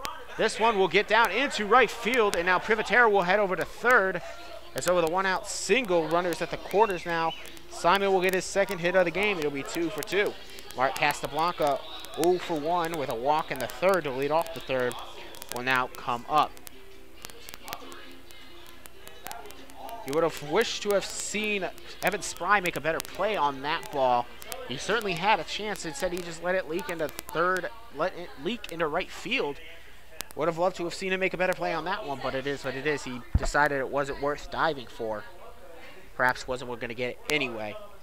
So with only 1 away, runners at the corners, Peplo will have to keep here now. Simon, who already was caught stealing once, a big swing on and slicing at nothing there, was Mark Casablanca. He'll go down to the hole now, 0-1 with 1 out. 5-1 your score, runners at the corners. Peplo waves off the first pitch. And now timeout called here by Mark Casablanca as he steps out of the batter box to adjust his glove. Didn't like having to wait that long, so we will go again. 0-1 the count. Throw back to first. Gets away here, and this will allow a run to score on the E1. And so another error, another run scored. The score now 6-1. And that'll be the 4th error of the game for the Mariners. The second on a pitcher. The first one went on Jordan Beek here. And the errors have really hurt the Mariners today. Without the errors, the score would only really be 3-1 right now. It would be a much more manageable game. Peplo will deliver. Check swing, but it doesn't matter. It'll be called a strike anyway on 0-2. Without those 4 errors, 3 of which allowed runners to score, this would be a much more in-hand game. Or perhaps we might even still have Jordan Beek here on the mound. Here comes the delivery on the 0-2. This one will be swung on and missed for the third strikeout of the day, as Brad Croy goes down swinging.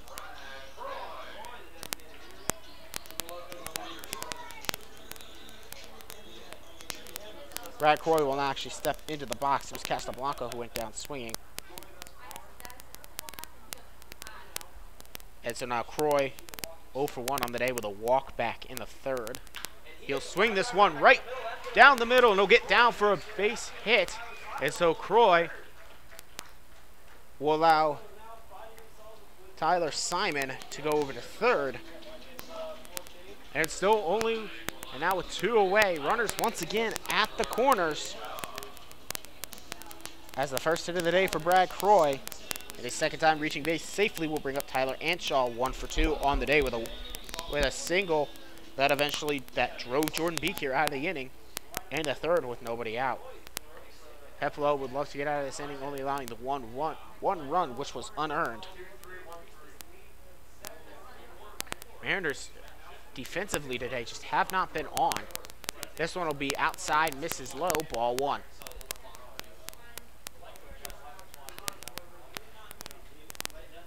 Lights starting to come on in the field here in Lima, Ohio to get them warmed up, but the sun is still shining down into my face, casting shadows all across the field. Here comes the delivery. Smoked right back to the catcher in Peplo, and he will make the catch, just smoothly reach his hand up, land it right in there. And so the lined out one run scored. It was unearned, though, on 3 hits, 1 error. 2 men left on base. And so a brilliant play there by Connor Peplo to catch the line back to him to end the inning. Tyler Miller will come back out for his 5th inning of work. He will be going up against the top of the order for the Mariners, and Evan Spry, Blake Crossing, and Chris Myers all due up. You're listening to Mariners Baseball right here on YouTube. Do not touch the dial.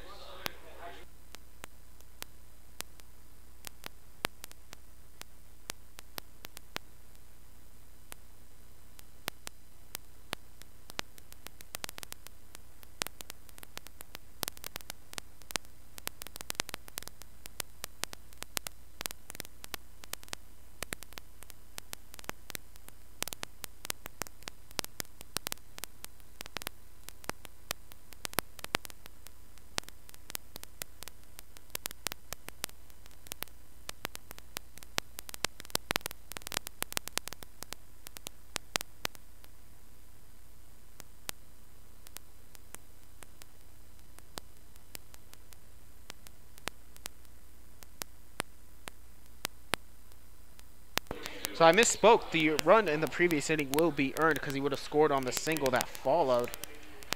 Now Tyler Miller returns to the mound for his 5th inning of the work. Top of the order due up for the Mariners, and Evan Spry, Blake Crossing, and Chris Myers. 1 for 2 on the day as Spry looks at ball 1 low. Here comes the delivery to Myers. This one will be popped up and go out of play at 1-1. Myers had a single to lead off the first inning and then got silenced on a ground out back in the third. Miller has only allowed the 1 run on the day. And now here comes the 1-1. 2-1 now. This is now the 5th inning of work in his previous appearance, as this one misses, ball 3, 3-1 now the count. In his previous appearance, Tyler Miller only went 3 innings and has a 6 ERA. Now he'll extend it to 5. We do have somebody throwing up, though, so the lease will be short. Can't catch who it is on the Locos bullpen, though. Here comes the delivery. This one will catch the outside of the plate for strike 2. 3-2 now the count. 6-1 your score. Mariners have 6 hits on the day, so it's not like the bat's not finding the ball. They're just not finding the ability to score runs, except for a home run. Evan Spry will look at ball 4, and he will draw a walk to lead off the inning. Second time he has led off an inning and led it off with a reaching base. The second time for the Mariners in total. Blake Crossing, 0 for 1 on the day, grounded into a fielder's choice in the first, drew a walk back in the third. In his third at-bat, his third appearance at the plate today. Here comes the delivery. This one will be a little bit outside for ball 1. And now having to go out and have a conversation with his catcher will be the pitcher, Hayden Doty, and they will have again, Doty has not worked, actually. Now the coach is going to come out here.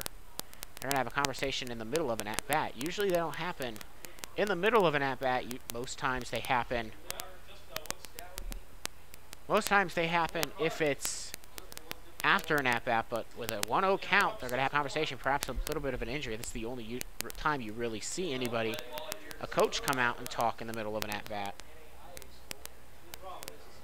Get you some updates from scores around the league. The count is 1-0 though here. The Mariners trailing 6-1. This one will be hit, but caught by the third baseman, having to run back, and they will not turn the double play as Spry was off and running, but lining out here to the third baseman. So one away here as now Blake Crossing will go down on the line out to third base. They threw back to first, but Evan Spry got back in time. Otherwise, if that had gotten past the third baseman, it would have gone down. Might have sliced foul, but more than likely would have stayed in. It would have moved Spry possibly to third. Update from scores around the league. At the bottom of the fourth, it is still tied between the Steam and the Monarchs at 2. Lake Erie hosting that one. Sugar Beets on a comeback here now as they are down 8-3. First one fouled off to the protective fencing, 0-1 the count. Sugar Beets down 8-3 in Irish Hill territory to the Irish Hills. As this one will miss inside, ball 1, 1-1 the count. Xenia Scouts and the Galleon Graders, and an 8-4 in favor of the Scouts on the road. St. Clair leads 2-1 over the Muskegon Clippers as this one is swung on, fouled off to now make the count 1-2. At home, Green Giants lead 2-1. Southern Copperheads have a 5-0 lead over the Hamilton Joes at home. And then the Licking County Settlers have an 8-6 lead on the road over the Richmond Jazz. And those are your scores from around the league. This one will be fouled off as well on the 1-2 pitch back to this game. Chris Myers, 1 for 2 on the day with a strikeout looking in the first to end the inning, and then a single in the third. 1-2 your count. We'll get you some updates for the majors here as well, but on the 1-2, here comes the delivery. This one will be just a bit outside at the knees for 2-2. The Loco faithful here moaning and groaning about that call. 2-2 now the count here to Chris Myers. Here comes the delivery. This one will be outside, a little bit low for ball 3. Loaded up the count. Patience there by Myers. Your scores from around the league look like this. Yankees in the middle of the 5th lead the Rays 1-0 at home. Reds on the road to face the Pirates in Pittsburgh 2-1. The score there at the bottom of the 3rd. Rockies trail to the Rangers on the road 5-1. Brewers and Phillies tied at 0 in Milwaukee in the bottom of the 2nd. Here comes the payoff pitch. This one will be swung on, hit pretty well into right field, but will not have the distance and will be caught there by the right fielder and Davis. Just Davis making the catch there on the F9. And there are 2 away as Jake McCall steps up. Finish these Major League Baseball scores up. Cubs and Cardinals in St. Louis are tied at 0 in the top of the 2nd. And the Cleveland Indians hosting the Twins are trailing 4-0 in the top of the 6th. With 2 away now, stepping into the bat will be Jake McCall, 0 for 2 on the day with a fly out and a ground out. Here comes the delivery, off and running. Here is Spry. He will make it in time with a stolen base. And that was called a strike. And so Spry will have a stolen base here in this game. And for Evan Spry, that'll be his first stolen base of the year. Here comes the delivery. This one will be outside high, ball 1. 1-1 now the count as the strike on the Spry steal was called.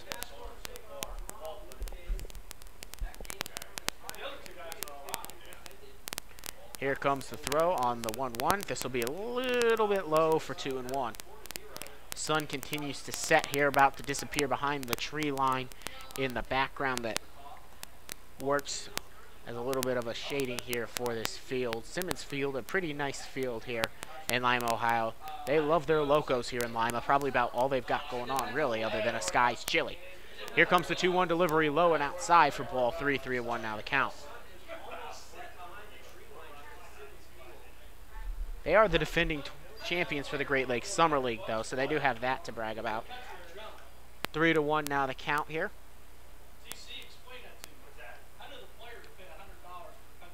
Here comes 3-1.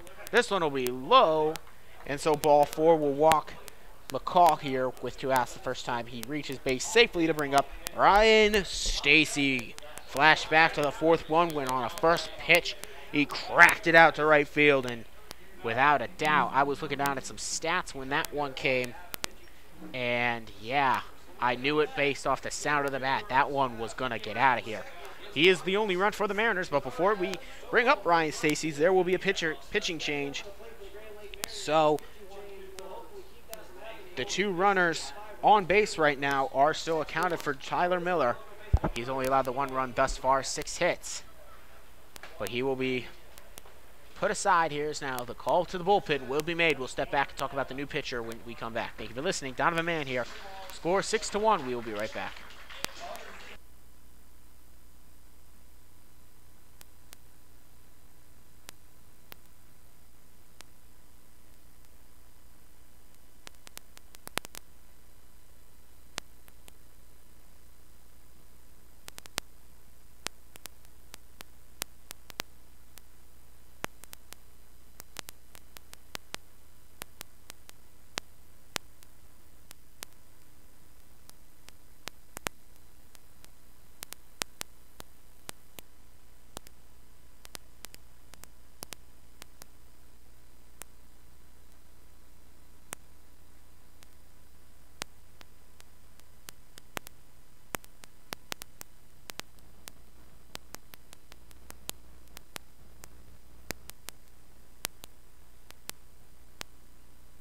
New pitcher on the mound for the Locos. It is Mitch Evans.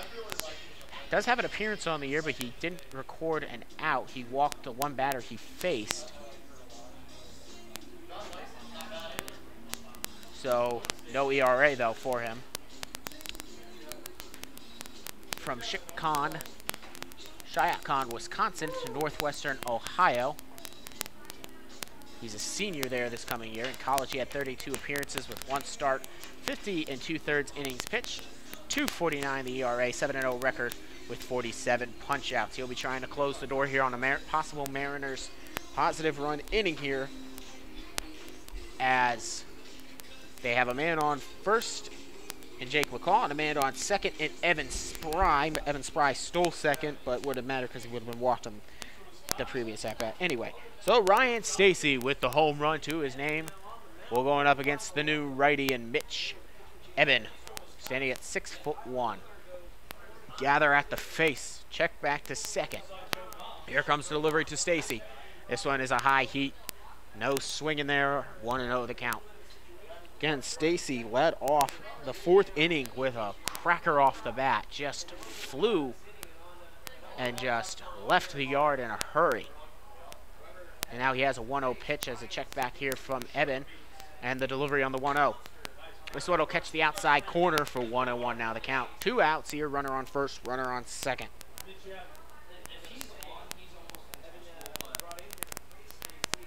For Northwestern Ohio, he looks in.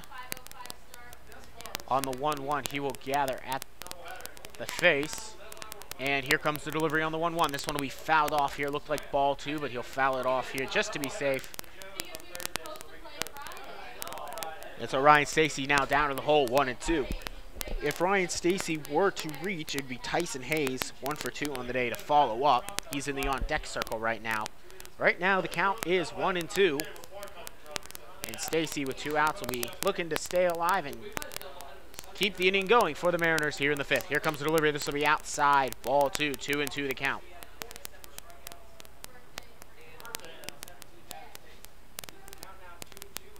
Again, Eben with 47 strikeouts this past season in college. Decent number there for a kid. With 50 1/3 inning pitch. Fouled off here, and now the count will remain at 2-2. With 2 outs. The breeze continues to blow from the southeast just ever so slightly. The sun slowly creeping behind the trees. That shadow the outfield here in Lima, Ohio, the site for today's matchup. Score 6-1. And the one run coming off of a Ryan Stacy home run, his second of the year. Here comes the throw and the delivery, just a little bit low. 3-2 and a loaded up count here for Stacy. He almost looked like he was going to step off, was Eben there, and causing then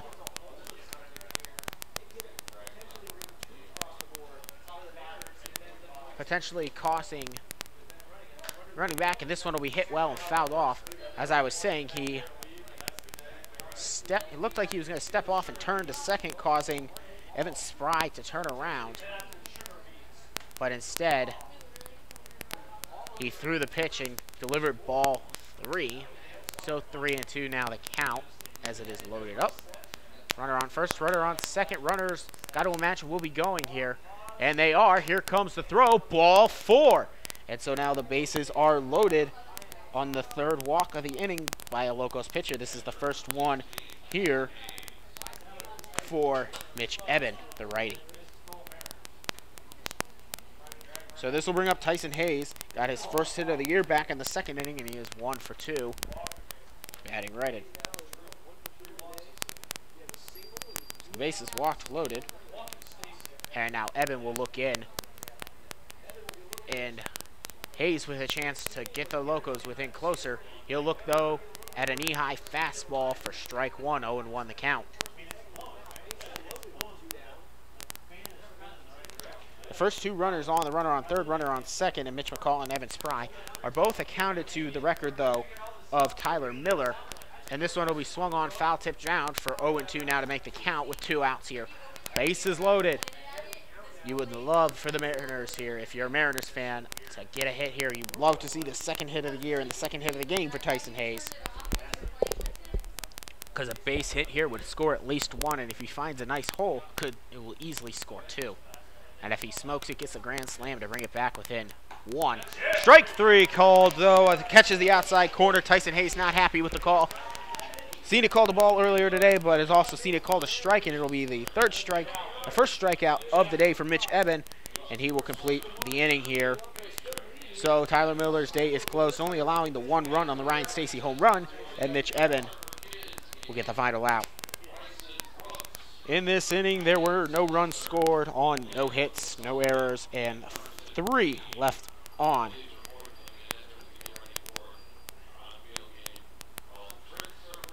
Due up here for the Mariners now, or for the, due up for the Locos, it'll be Jackson Shirley, Nathan Fancher, and Jess Davis to face Connor Peplow. You are listening to Mariners Baseball right here on YouTube. Do not touch the dial. I'll be right back.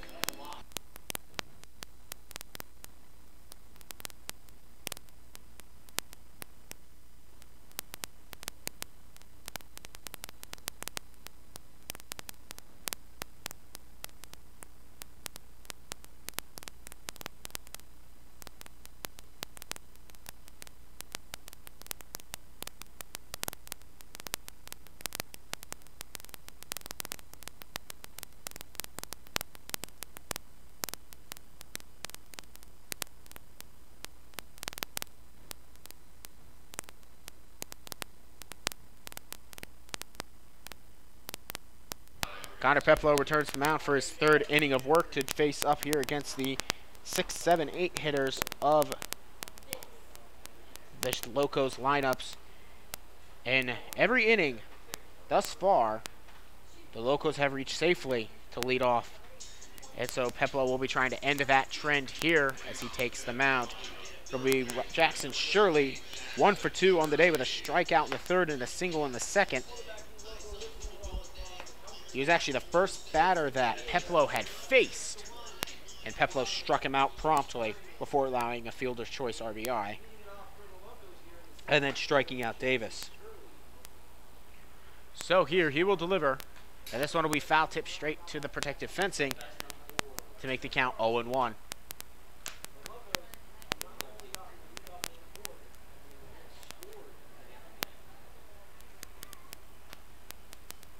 So Peplow will deliver now here on the 0-1. This will miss outside and low for ball 1, 1-1 the count now.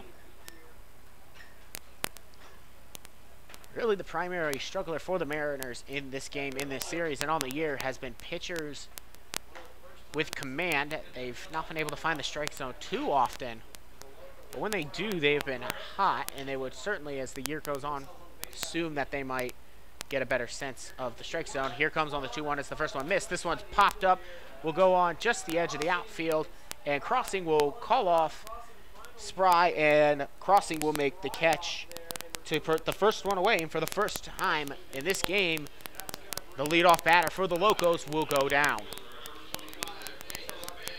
So with one out, Peplo now has Nathan Fancher to face off. 0 for 2 on the day with an RBI. Fielder's choice back in the third, which was the most recent score on an RBI. This one will be swung out here. A lot of pitch to contact guys on this Mariners roster, but they do struggle with walking guys.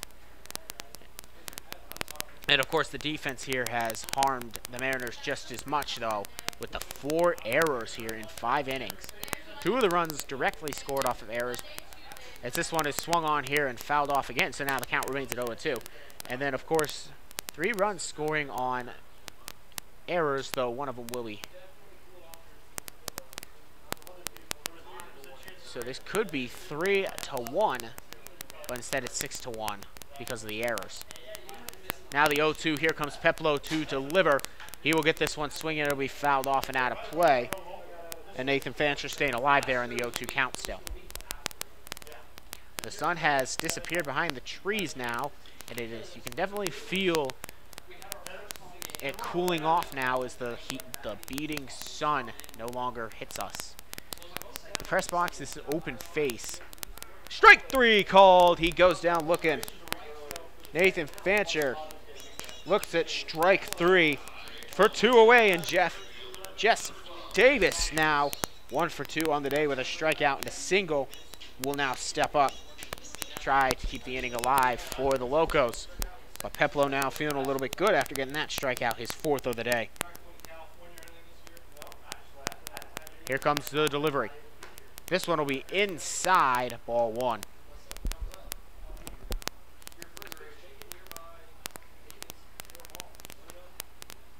1-0 now. The count is Davis into the back box, and he swings and comes up with nothing on that one, but maybe a little bit of dust and pollen.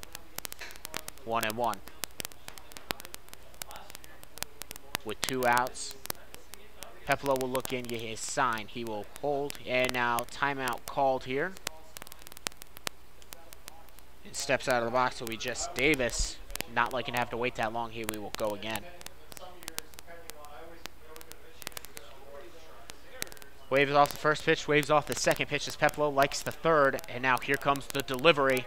Swung on and missed here again by Davis, and he's down in the count 1-2. A 1-2-3 inning, I got to imagine, would do wonders here for Peplo's confidence. It'll be the first time in this game that the Locos have gone down 1-2-3. And Beek here, of course, in line for no decision. And swung on and missed again. Down goes swinging will be Jess Davis, and that will be the 3rd batter down. And the Mariners will get the Locos to go 1-2-3. Second strikeout of the inning for the for Peplo. And we will head to the top of the 6th. The score 6-1 here in favor of the hometown Locos. Coming back out to the plate will be Mitch Evans to continue. He will be going up against Jaron Lovely, Hayden Cart, and Jared Morello to begin the 6th inning. You're listening to Mariners Baseball right here on YouTube. Do not touch that dial. I'll be right back.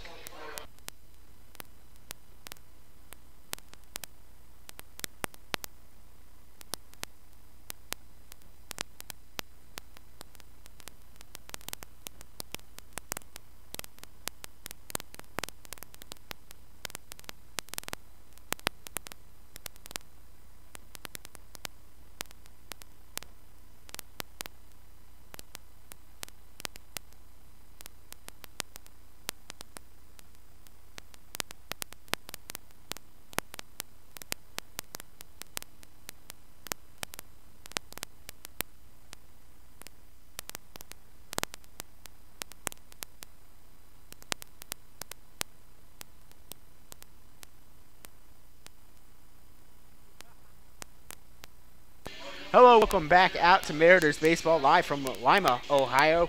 Site for today's matchup between the Mariners and the Locos. Mitch Eben will step back in onto the mound to go up now against Jaron Lovely, Hayden Cart, and Jaron Morello due up for the Mariners. 1 for 2 on the day is Jaron Lovely with a single back in the second. Here comes delivery from Evans to Lovely. This one will be swung on, tipped straight back to the protective fencing. 0-1 now the count here. Jaron Lovely swinging on the first pitch there. 2, 3 for 11 on the year. Here comes the delivery. He'll swing at this one. It'll be stopped there by the second baseman, making the sliding play and throwing over to the first baseman. Privatera to Shirley, or 4 to 3 on the ground out there, and Jaron Lovely will go out for the second time today. That'll bring up Hayden Cart. 1 for 2 on the day as well, with a stolen base on his single back in the fourth. And with 1 away now, Mariners just trying to find some sort of scoring offense. I mean, they've gotten to the bat to the ball 6 times today. Only scoring for 1 run though on a Ryan Stacy home run as he looks at ball 1 outside, does Hayden Cart. You expect to score a little bit more runs than 1 on 6 hits, and really it's been the errors that have hurt them the most. Strike 1 called here, the fastball on the outside at the knees, 1-1 the count. 4 errors on the day. So something the Mariners are going to fix going on further on. And all of them have allowed runs to score. As this is swung on, tipped straight back to the protective fencing for 1-2 now to be the count. So 4 errors allowing 3 runs to reach. 3-1 could be the score, but instead it's 6-1 here. And the 1-2 count, 1 out here in the top of the 6th. Here comes the delivery. This will be checked pitch outside. They will appeal. They'll say he did not go around. It was pretty obvious he didn't, but you're still going to appeal either way if you're the catcher there, because Doty is just doing his job. So 2-2. Lima Locos moaning and groaning, but it was a pretty fair, easy call. Here comes the delivery. This one will be swung on, hit pretty well into left, right, center, but it will go back to the fencing and be caught there by Davis to get the F9 and put 2 away, which is when the Mariners have been able to do most of their getting on base, quote unquote. They've done that in 4 innings previously. So 2nd, 3rd, 4th, and 5th, they've gotten men on base with 2 outs.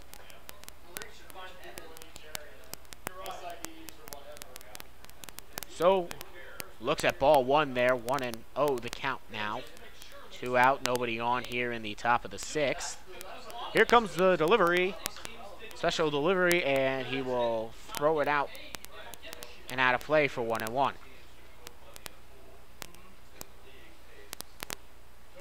Really starting to cool off now as the sun disappears and is no longer beating down on us. The breeze starts to feel even better. This one will be swung on, hit pretty well into right field. Running in, not able to make the plays. It'll get down to the fence. This will be a double here for Jaron Morello. Standing up, he goes in. That'll be his 2nd hit of the year.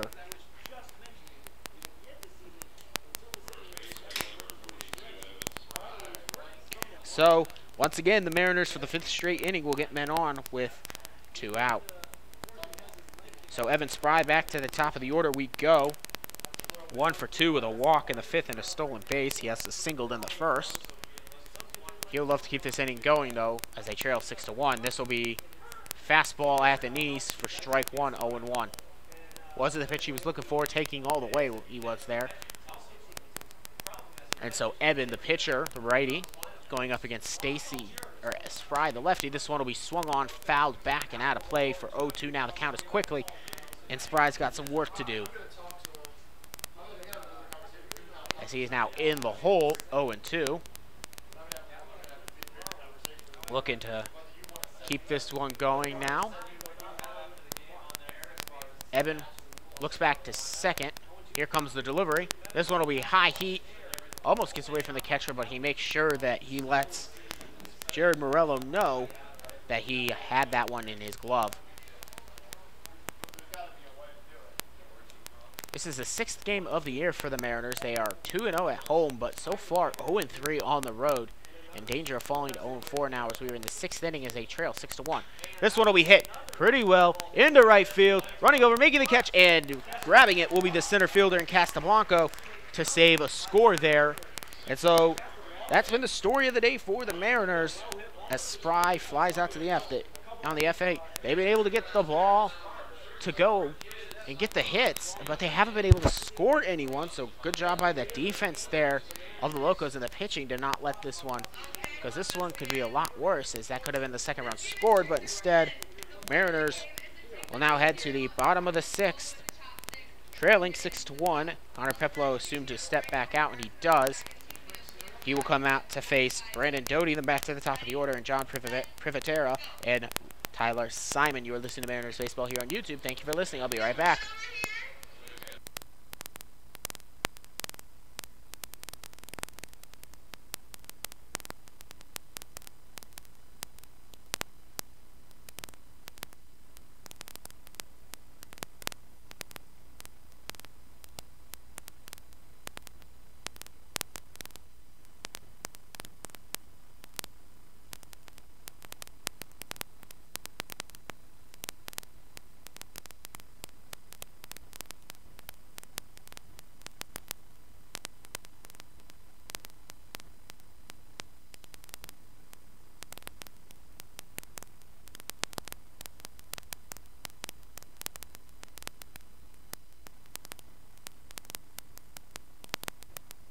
Welcome back out to Mariners Baseball. Brandon Doty will be out 1 for 2 on the day with a single in the 4th. He had a sacrifice RBI, though, in the 2nd. This is his Locos debut as he just joined the team today.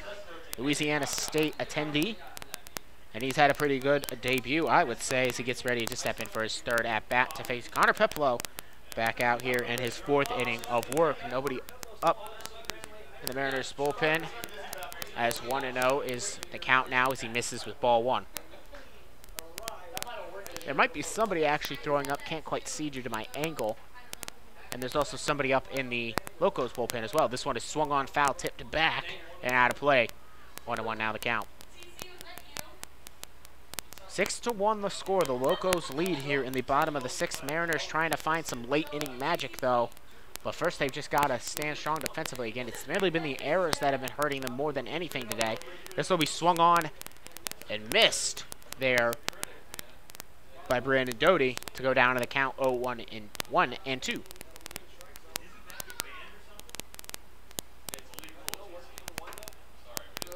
Here comes the delivery from Peplow on the 1-2.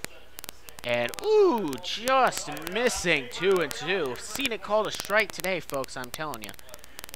But that's just been the story here, as the strike zone was pretty consistent wide yesterday. Here today, it's been in and out, and it's been both sides. Swung on and missed here, and down goes swinging will be Doty. It'll be the first time he has not done something successful, and it'll be the 6th strikeout for Peplow as we head back to the top of the order. And for the 2nd straight inning, the Mariners will finally be able to get them down and out.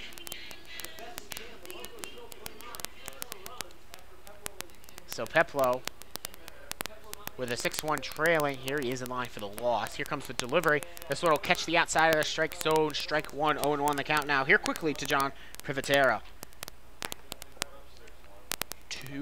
2 for 3 with a double and a single in the 1st and 2nd innings. Also scored an RBI in the 2nd inning and a fielder's choice. This one will be popped up, but will get out of play. So 0-2 quickly is Privatera in the hole. And now Peplow certainly is feeling good, having struck out 3 batters in a row and looking to hopefully make it 4 in a row if you're a Mariners fan. 1 out away here in the bottom of the 6th, and Peplow will gather. Likes the pitch on the 0-2. He will set and deliver. Strike 3 called, and Privatera will go down looking, and that'll be 4 in a row here for Connor Peplow, and there are 2 away here in the bottom of the 6th.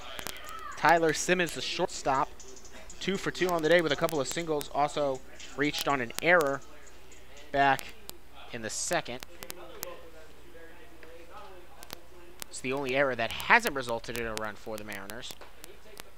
Takes the first pitch, must have missed inside for strike one. 1-0 the miss. 1-0 the count. 2 away, 6-1 the score. Peplo doing what he can. He doesn't swing the bat, but he has certainly kept runs off the board when it's been his guys. High outside, missing there. 2-0 now the count.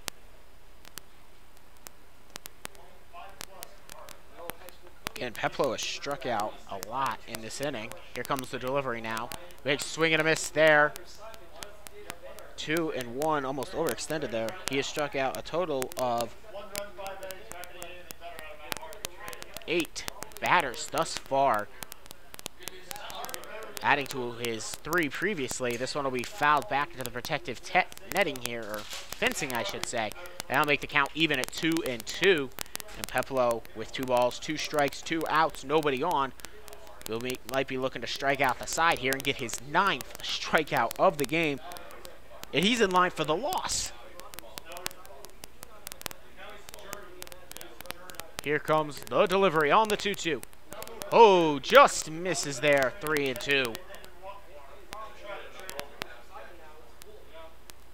Count is filled with 2 outs, and Peplo waves off the first pitch, waves off the second one, likes the third, and here comes the delivery.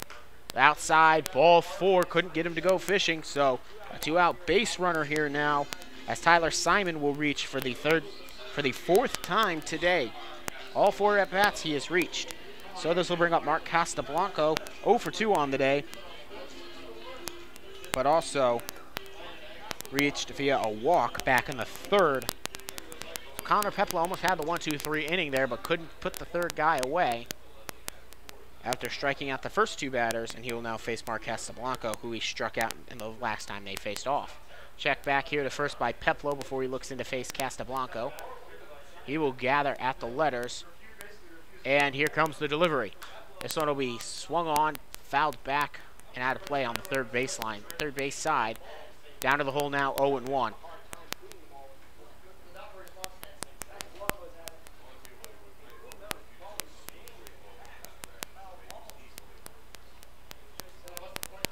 Peplo will gather and deliver. This one will miss outside. Ball 1, the count evens up at 1-1.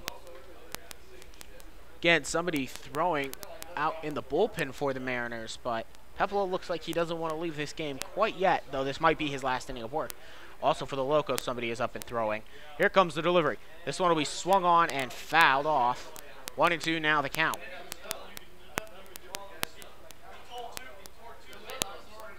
One and two now the count.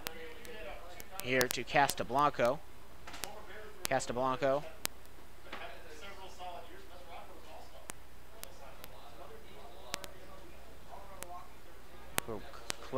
Clarendon, Texas, attends Clarendon College. On the 1-2, Peplo will deliver. Running is the batter. And Simon will reach second safely without a throw. He was off and running. The pitch was low and inside, not a good pitch to throw on. So stolen base there for Simon. Last time he tried to steal, he was caught stealing, but picked a good pitch to go on, and the count is now 2-2. His fourth stolen base on the year as well. Runner now in scoring position on the 2-2. Here comes Peplo to deliver. This one will be swung. Crossing will try to pick this one out. Can't get it. Throws over to first. Not in time. And so now runners at the corner. And that will be ruled an error on Blake Crossing. The fifth one of the game for the Mariners. And it's almost getting brutal with how many errors they've committed here. It is very rare to see a team at really any level commit 5 errors in a game.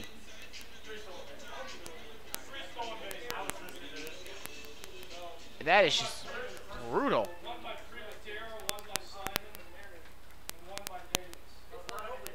I mean, the third stolen base, by the way, Tyler Simon, who's now at third on the day. Here comes the first pitch taken outside and at the knees for a strike, though, for 0-1 now the count. 2 outs, runners at the corners. Could have been out of this inning, but reaching on the E4 was Mark Castablanco. And so Brad Croy, now the designated hitter, 1 for 2 on the day with a walk. Running off and getting over to second easily on the wild pitch will be Mark Castablanco. So there will be the 4th stolen base of the game. It's a combination of base running and errors have really hurt the Mariners. Now 2 runners in scoring position for Brad Croy. Reached base twice, safe twice, but is 1 for 2 after he walked in the 3rd, singled in the 4th. Brad Croy was 2 for 4 yesterday with 3 RBIs, including a home run in the 8th that led off the 8th. Not quite as effective here. Hasn't scored any runs, but has a chance to change that right here. Looking at his Peplo. He has a 1-1 count with 2 outs. Runner on 3rd, runner on 2nd. He'll check back to 2nd. He will deliver. This one will be outside and low. Ball 2, 2-1. Peplo started off this inning really well with 2 strikeouts. Back-to-back strikeouts, including 4 in a row if you go back to the 5th inning. But now he's kind of lost it here. The confidence has gone, and you would hope he would be able to find it here to get this last out here in Brad Croy. Here comes the delivery. This one will be low and outside again for ball 3, so 3-1 the count. If you follow the World Cup, there were 3 World Cup games on today. Of course, they all happen in the morning here for the American time, because they're actually really evening to night and afternoon games for Russia and primetime games. Here comes the delivery. This will be strike 3 called. Fastball at the knees to load up the count. World Cup scores updates for you. Uruguay in the 89th minute scored the winning goal against Egypt. Iran in extra time, 2 minutes to go in stoppage time. As Peplo throws, and now the bases are loaded. And so, easy 2 strikeouts for Peplo, and now he can't seem to find the 3rd out. To load up the bases now, this will bring up Tyler Anshaw. 1 for 3 on the day with a single in the 3rd. Also struck out back in the 1st. Iran won on an own goal header by Morocco in the 2 minutes left to go in stoppage time to win that one 1-0. And then Portugal and Spain tied it 3-3. Cristiano Ronaldo with a hat-trick there for Portugal, carrying that team. And certainly they're going to have to find someone else to score, though Ronaldo is pretty good. This is high and inside now. Ball 1 for Peplo to Tyler Anshaw, the 1 for 3 man on the day. Struck out 9 was Peplo, but now he, after getting 2 to start this inning, he can't find the handle anymore. Almost as if his mind was already in the dugout, and it better get back to him soon, otherwise he's in danger of getting the score out. As catches the outside there, 1-1 on the fastball at the knees to make the count 1-1. Anshaw without an RBI to his name here today. Would love to change that, and he has a golden opportunity. Here on the 1-1, Peplo delivers. Outside on the plate, catches 1-2 now the count. Anshaw yesterday had a 2-run shot for his first hit of the game in the 4th inning, and then scored an RBI on a single in the 6th. So 3 RBIs for him yesterday, no RBIs here today. Love to get his 4th and possibly 5th of the game of the series if he could, but he's down in the hole now, 1-2 with 2 outs. Bases are loaded though, and Peplo trying to just get out of this inning. Got to imagine his leash might be getting shorter and shorter. This one will be swung on, fouled off, and the count will remain at 1-2. Braden Doty struck out swinging to begin the inning, then struck out looking was John Privatera, and then it was a walk followed by a stolen base. Then an error and a stolen base was how Mark Casablanca. We could have been out of this inning in 4 batters, but Crossing couldn't handle it, and so instead couldn't get it over to throw out Casablanca. And so Peplo on the rubber will deliver. This one will be fouled, tipped back into protective fencing, and 1-2 the count will remain. So that could have been the inning, but instead it was runners at the corner and then a stolen base by Casablanca to make it 3-2. And then Brad Croy was walked just a batter ago. But the count 1-2, Peplo just trying to get out of this inning. And surely Anshaw is not making it easy, as Tyler Anshaw has a 1-2. Is fouled off the last 2 pitches, though. Peplo will step on. He will look. He will gather. Set. Deliver. This one will be outside. It will get away from the catcher, and this will score a run. Oh, so there, it'll actually be a passed ball. So the run will not go earned here, as Tyler Simon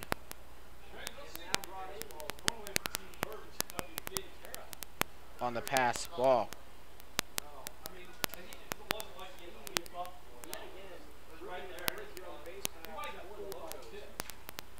So Simon will score on the pass ball. And so defense has just really been the struggle, as it is now 7-1, and now the count 3-2 as the ball misses low and outside. Runners also advanced to second and third, so first base is open now. And really, on the pass ball and then 3 runs scored on an error, 4 of the runs have been really just easy going for the Locos. The score would still be 3-1 without those, if you don't take into anything else that might have happened. And a big swing and a miss there. Down goes swinging, but not before the runner scores on the pass ball. Tyler Anderson be the 10th or the 9th strikeout victim. Yeah, the 9th strikeout victim for Tyler Anderson. And so in this inning, 1 run scored, but it was unearned on no hits. 2 men left on base. No errors occurred. You're listening to Mariners Baseball right here on YouTube. Do not touch it out. We'll be right back as Mitch Eden will step back out to face Blake Crossing, Chris Myers, and Jake McCall. We'll be right back.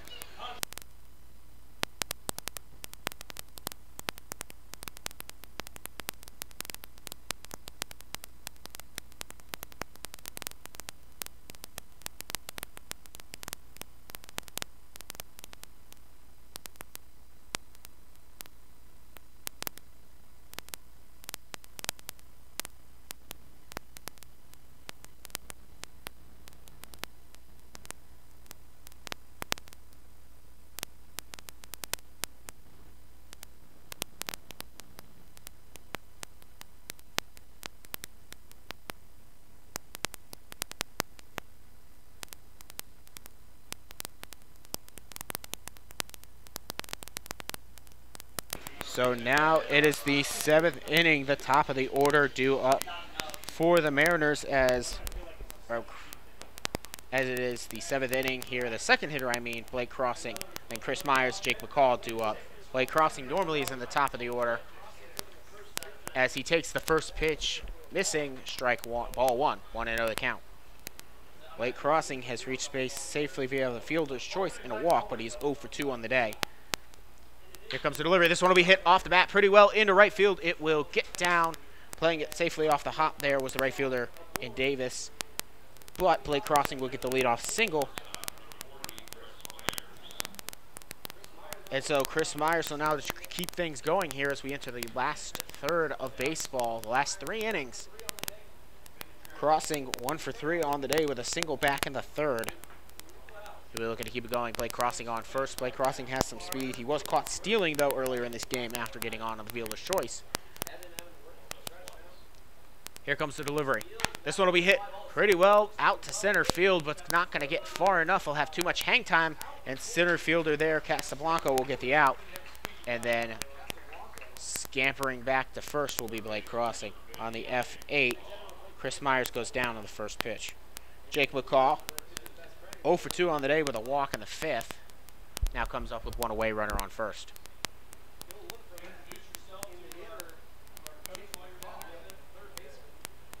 Thank you for listening. If you're just joining, the score is 7-1. Mariners have really looks at a strike one here at the fastball at the knees, 0-1. Mariners have really done most of the damage themselves. A pass ball allowed the run to score in the past inning, and then it was also 3 errors, 2 of them to first base from the pitcher and then another from first to third, have allowed the runners to score. So 4 of the 7 runs accounted for as ball 1 misses here, 1-1 the count. The score could be 3-1, but instead it's 7-1 after 4 runs have scored via some sort of error or pass ball. This one will be delivered here, fouled off by McCall to make it 1-2. He's down in the count now.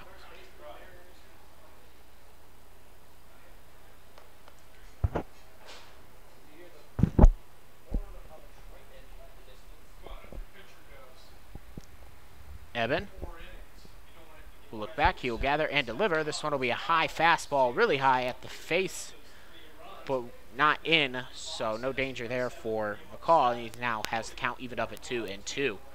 Only 1 inning have the Mariners kept a run off the board, and that was in the 5th. Other than that, the Locos have scored in every. This will be a ground ball, dribbling though foul. If that had gotten bouncer there, and the count will remain at 2-2 with one away. Jake McCall, again, he is 0 for 2 with a walk in the 5th on the day. Also, somebody pitching up and getting ready in the Locos bullpen. We'll get you information if he comes into the game. But here comes the 2-2 from Evan. This one will be high outside, ball 3 to load up the count at 3-2. Crossing the man on first after a leadoff single for the Mariners. Connor Peplow's day might be done as well. He's gone 4 innings and struck out 9. This one will be inside. 1 out walk, and now we've got runners on second and first for the Mariners as Jake McCall takes his base, and Ryan Stacy comes up. Ryan Stacy, the home run man, back in the 4th, accounting for his only hit on the game, his 2nd home run on the year. He scored the Mariners' only run with that home run. He also walked back on the 5th. He is 1 for 2 with the walk. Here comes the delivery. This one will be struck right at the first baseman, thrown over to second for 1, back to first, not in time. So now runners on the corners with 2 aways as Stacy grounds into the fielder's choice.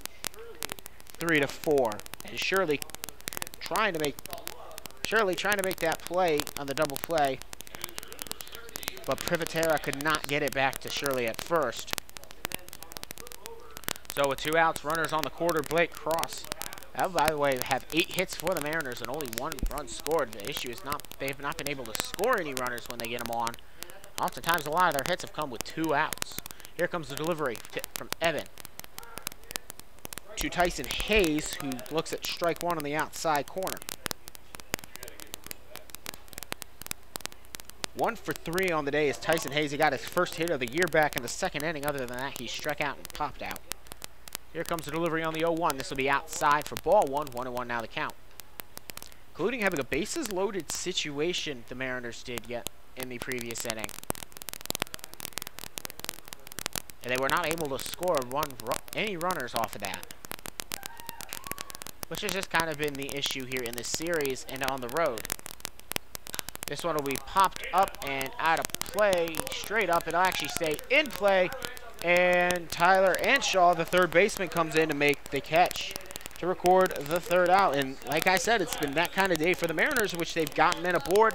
They've gotten plenty of hits. I mean, they have 8 hits on the day, but they can never seem to score anyone. So the Mariners go down here with no runs scored, 2 hits, no errors, 2 men left on base. There was actually 1 hit in the inning. We are now in the 7th inning stretch. We will head now to the bottom of the 7th. Due up now for the Loco. It'll be Jackson Shirley, Nathan Fancher, and Jess Davis. New pitcher on the mound. We'll talk about him when we come back. You're listening to Mariners Baseball right here on YouTube.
Max Gray now on the mound for the Mariners, the righty, ready to go here in his 2nd appearance of the day. Connor Peplow, the book is closed on him. He went 4 innings, allowing 2 runs. Only one of them was earned, though. On 3 hits, 2 walks, he struck out 8. He is in line for the loss if the Mariners cannot pull this one out here in the later innings.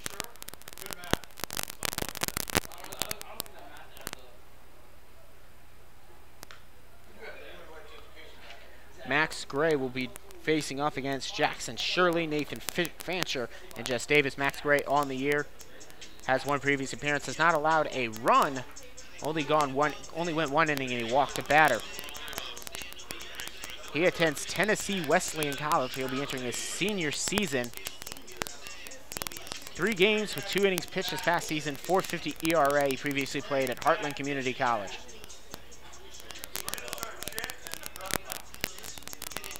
And so Jackson Shirley,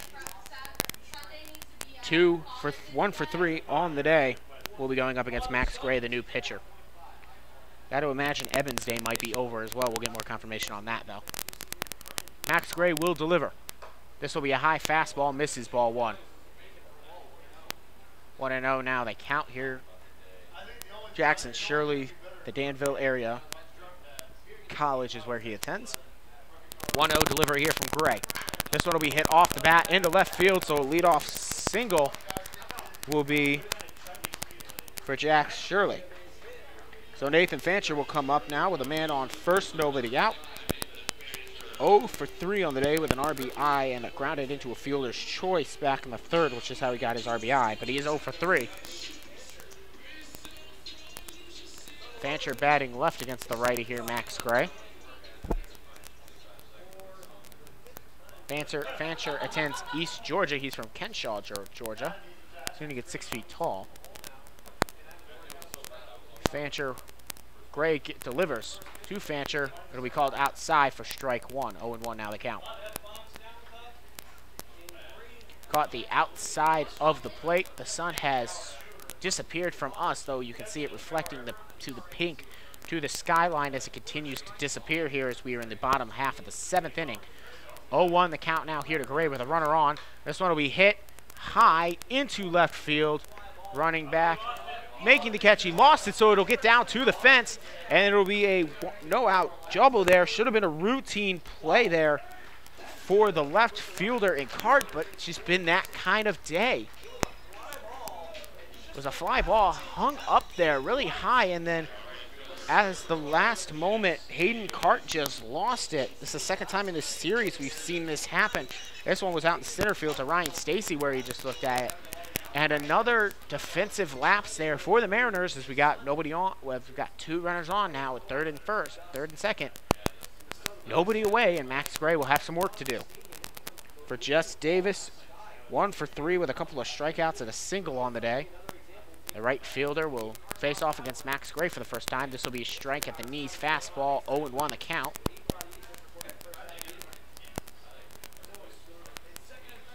So instead of having 1 out, runner on first, we now have no outs, runners on 2nd and 3rd after the double there when Hayden Cart just lost track of the ball in the sky. They did rule it officially a base hit. Here comes the delivery. This will be high now for ball 1. 1-1 now the count.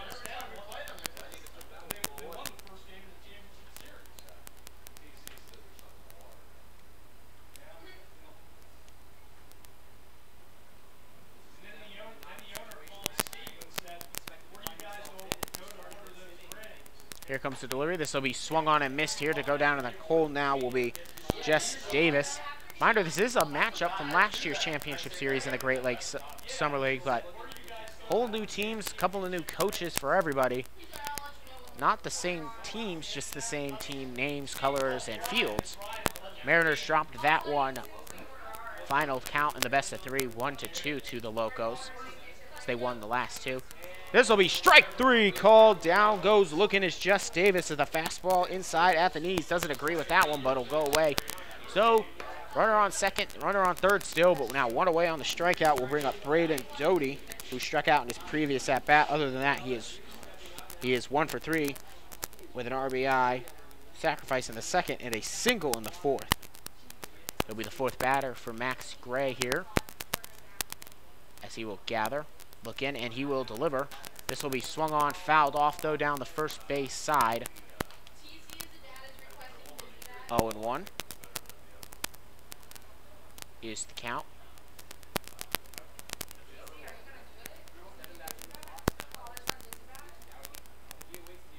0-1 the count, 1 out here. Runner on 2nd, runner on 3rd. Gray delivers. This will be, curveballs. Must have been a little bit high. Looked like a strike to me, but it'll be ball one. So now the count 1-1. Strike zone has shown some inconsistency here today. Mariners will return home tomorrow as they'll go their third, and this is one hit over to Blake Crossing, and he will throw this over to first. A run will score as another sacrifice RBI there, the second of the game and of the year, and just his first game for the Locos. And there are two away, runner on third, and the now score is 8-1. This will bring up John Privatera back to the top of the order. 2 for 4 on the day with an RBI single in the second and a leadoff double to begin the game. So as I was saying, they'll be back again at home tomorrow. The Mariners will have their third and fourth home games as they open up a series against the St. Clair Green Giants at home. First game tomorrow will be at 7:05 p.m. roughly for the first pitch. Catch me a little bit before then for a little bit of pregame.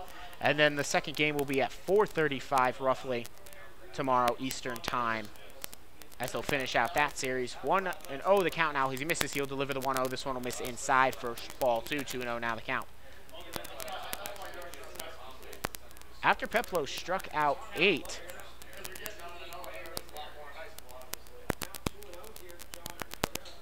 Privatera now 2-0. Peplo with 8 strikeouts for him. 9 on the day for Mariners pitches as a whole. Actually, 10 on the day for Mariners pitches as a whole. This one will be foul tipped. It'll actually hit the top of the press box here and then bounce back into play. But it wouldn't have been able to catch that off that because it did go out of play. So now the count is 2-1 after the foul tipped back. And the count now 2-1 with 2 outs. Runner on third. Runner on third is Nathan Fancher, who got a double on what should have been a routine play for Hayden Cart. 5 errors on the day for the Mariners has really been the story. Something they'll probably want to address in practice. This one will be hit right to Blake Crossing, the second baseman. Throw it over to first. And so on the 4-3, Crossing to Spry. Ground out. Privatera will go out. In this inning, there was one run scored on the 2 hits. 1 man left on base. No errors committed. Coming up here now for the Mariners, it'll go back down to Jaron Lovely, Hayden Cart, and Jared Morello, the 7, 8, 9 hitters. And I believe we might have a new pitcher on the mound for the Locos when we come back. You're listening to Mariners Baseball right here on YouTube. I'll be right back.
Welcome back out to Mariners Baseball. New pitcher on the mound for the Locos. It'll be Josh Farmer. Previous appearance went 1 inning, didn't allow a run. He'll be on the mound. Wearing number 18 from Mercer. Bogart, Georgia is where he's from. Mercer's his college he plays for. He'll be going up against Jaron Lovely. Hayden Cart, and Jared Morello. Also defensive change as Jarrett Smintana will now come into third base. I assume he'll be batting for Tyler Anshaw from here on out. Final words of encouragement for the new pitcher in the game. And Jarrett Lovely will be in. We'll get the final numbers here on Get the final numbers here on Eben in just a second. Here comes the delivery. This one will be fouled off down into the left field side and will get out of play. For Eben, he went 3 innings. He actually went 2 1/3 inning. Here comes the 0-1 as he misses inside on the 1-1 now the count. He went 2 1/3. Didn't allow a run. Here comes the 1-1, misses inside, ball 2.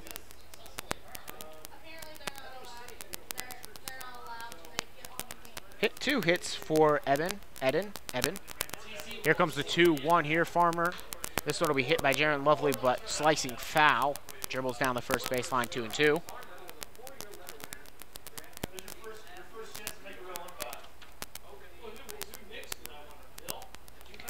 Also 2 walks and 1 strikeout to close the book on Mitch Eben. Now Farmer will deliver the 3 on the 2-2. Will deliver inside. Now he loads up the count at 3-2 to Jaron Lovely, the right fielder, who, by the way, is 1 for 3 on the day. Here comes the delivery to him. He'll look at a ball inside high. And so a leadoff walk for the Mariners as they try to come back from the 7-run deficit and avoid falling to 2-4 on the year. 8-1. Hayden Cart will now step in. 1 for 3 with a stolen base as well. And a single in the 4th. A little bit more on Farmer. He did not play for college and high school. 4-year letter winner, 2-time captain. 3-2 was his record with a 3.7 ERA. 45 strikeouts, 1 save. Over 35 innings pitched for him. That was what he did at North Oconee High. And now Cart on the 1-0 pitch will line this one out into center field, and not being able to make the catch will be the center fielder. Casablanca went off his glove, and so it'll be a double there for Hayden Cart. Could have possibly scored Jaron Lovely if he had not had to make sure that the ball wasn't caught, because he went pretty well on contact, but still had to make sure that Casablanca wouldn't have made the catch. And so now a runner on third, runner on the first, and the Mariners are in business with nobody out for Jared Morello with a double in the 6th inning, making him 1 for 3 on the day as he struck out in the 4th and grounded out in the 3rd.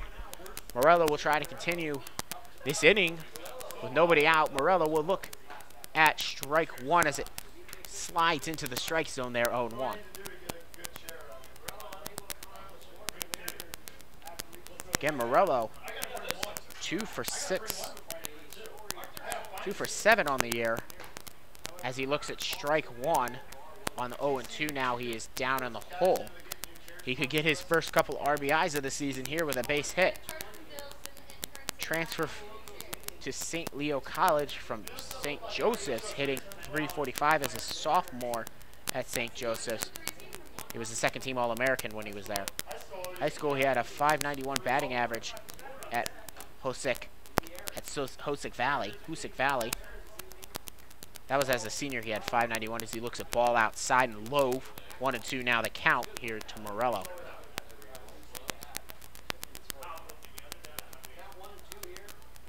The 1-2. Here comes the delivery to Morello. This will be a little bit low and inside, ball 2. 2-2 now the count, evened up. Josh Farmer trying to get the first out of the inning to keep the Mariners off the board. First base is open, so if he walks him, he would be a bases loaded situation. And I'll talk about my feelings with bases loaded. This one gets hit into the gap into center field. It'll score at least 1. Rounding third and running home. And he will make it in safely. Easily there was Hayden Cart from second. So the Mariners will score 2 runs with nobody out. And it'll be a double for Jared Morello, his 2nd one of the game.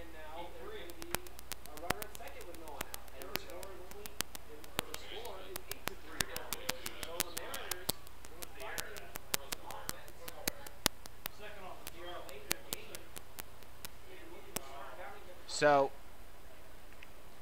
originally going to be a single, but then Jared Morello reached second on the throw down to first base as it got past the first baseman there. So now here will be in second. So it'll be a single with advancement on the error.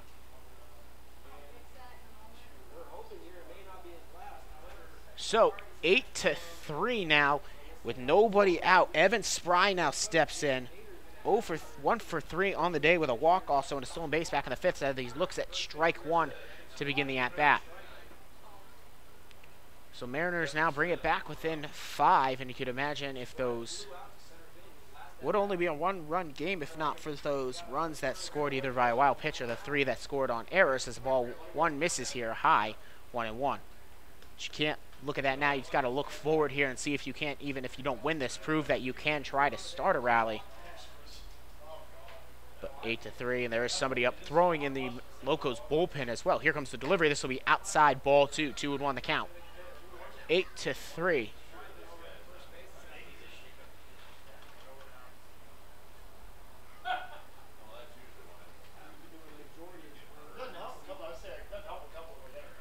Two to 1. Here comes the delivery. This one will be swung on, fouled back, out of play. 2-2 now the count.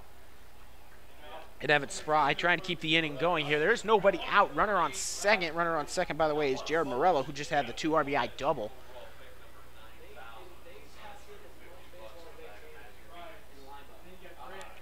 As the pitcher, new pitcher here on the mound for the Locos, and Josh Farmer struggling. This one will be a high fly ball out to right field. Should be a routine play, and it will be, as making the catch will be Jess Davis to put the first one away. This will bring up Blake Crossing, the second baseman, 1 for 3 on the day with a walk back in the third and a single in the seventh. Grounded to a fielder's choice and was caught stealing in the first inning. So Blake Crossing will now have his 5th at-bat of the game and will try to keep things going with the runner on second and Jared Morello. Only 1 out. 8-3 your score. As Josh Farmer trying to get himself out of a 2-run inning already. Here comes the delivery. Runner going to third, and he will be caught in time. Just barely beating out the throw there. And a stolen base now to add to the day for Jared Morello. As that one, perhaps if it didn't have to bounce into the glove, might have caught Morello stealing. And by the way, that was called a strike on the pitch. Here comes the delivery, so now the run 90 feet away, and strike 2 called here is now 0-2. Morello now on third base, so a base hit would most certainly score him. In fact, even any sort of hard contact would score him if this one got out deeper into the infield. This will be fouled off here on the 0-2 to stay alive. Blake Crossing doing the best he can to defend. Would love to get his second base hit of the game or even just draw a walk, but he's got a long way to the walk as he's down 0-2.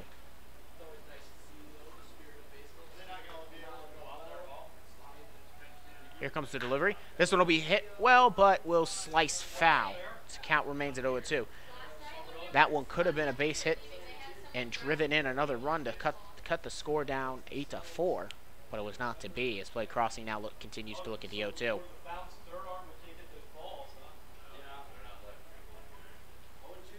Farmer, 0-2, will deliver here to Crossing. This one will be chopped slowly down the right side, running and beating it out, and scoring a run on the infield single will be Blake Crossing on the RBI, will count. As they're now Crossing on first, his second hit of the game. 8-4 now the score, and the Mariners feeling well. Still somebody up throwing, and the catcher and the pitcher are going to have a meeting. Actually, looks like there may be a move to the bullpen. We have the coach now coming out here. Josh Farmer only recording 1 out thus far. Head coach Jared Gaynor heads to the mound, and the pitcher waits to see if he's being called for. Nope, just a brief meeting on the mound. Says, we're going to keep you in here, kid. We're not going to let you just go 1/3 of an inning, allowing these 3 runs thus far. And so the pitcher will continue to warm up as Gaynor will head back to the dugout.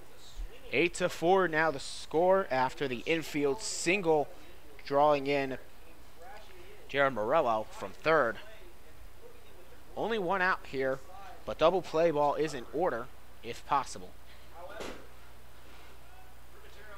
Throw back to first here, Farmer.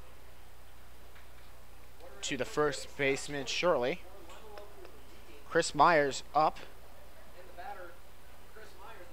1 for 4 on the day. Here comes the throw outside, misses, ball 1.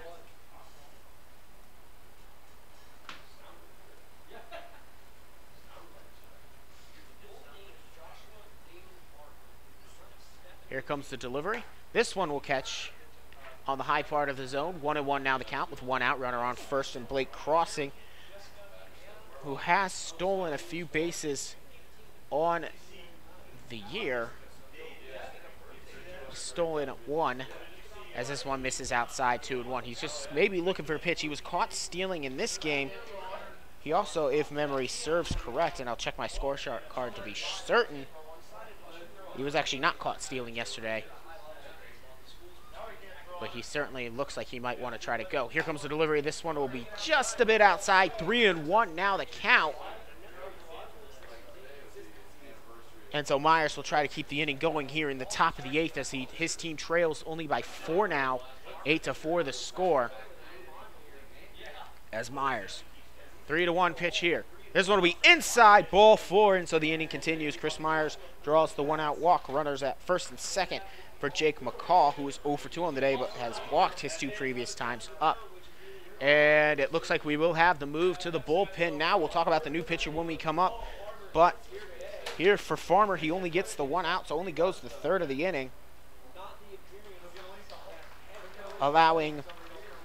So far, he has only allowed 2 hits, walked a couple. Actually, it's been 3 hits. It's been 3 hits against Farmer, walked 2, didn't strike out any, and the book is not closed on him with runners at first and second. Talk about the new pitcher when we come back. You are listening to Mariners Baseball right here on YouTube. Do not touch that dial. Be right back.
So it will be Devin Smith returning to the mound. He pitched yesterday, too. He actually closed the game out, pitched the last inning for the Locos. He returns here today.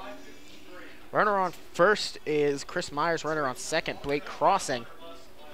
They are the responsibility, though, and on the record books for Josh Farmer, who was only able to record 1 out. And this will be the 4th pitcher now for the Locos, and Smith will be trying to limit the damage here as already 4 runs have scored in this inning. And Jake McCall 0 for 2 with 2 walks though in this game, up now to be his first batter he faced, to be the first batter he faces.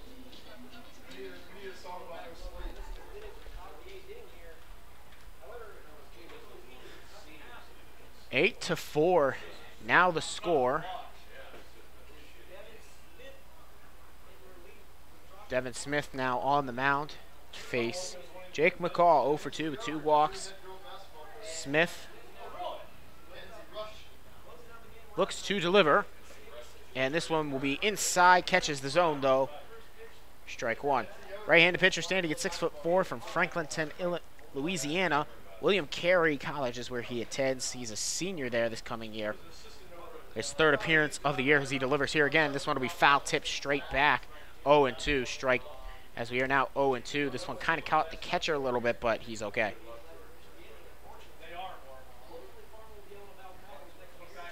So Jake McCall now down in the hole, 0-2 with a runner on first, runner on second, just trying to keep the inning going and try to keep some positive momentum for the Locos as this pitch misses outside for ball one. 1-2 now the count.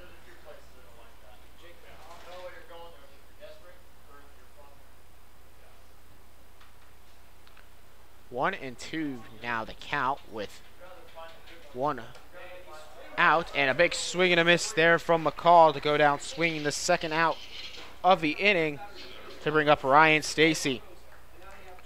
1 for 3 with a home run back in the fourth and a walk in the fifth. And boy, a home run here from Ryan Stacy to record his third of the year and the second of the game would be something, but right now I think he'd settle for a base hit. So home run here would bring it back within 1-run game as this one's outside, ball one. Ryan Stacy has the only 2 home runs for the Mariners this year.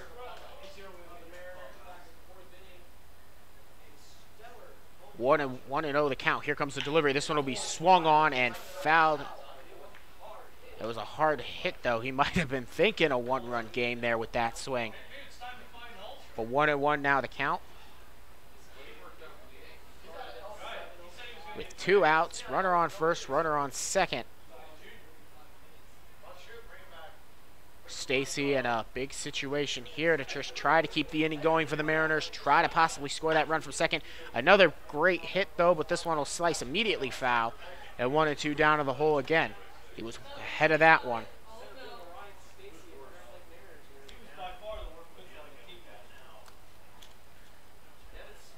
Ryan Stacy from Texas San Antonio.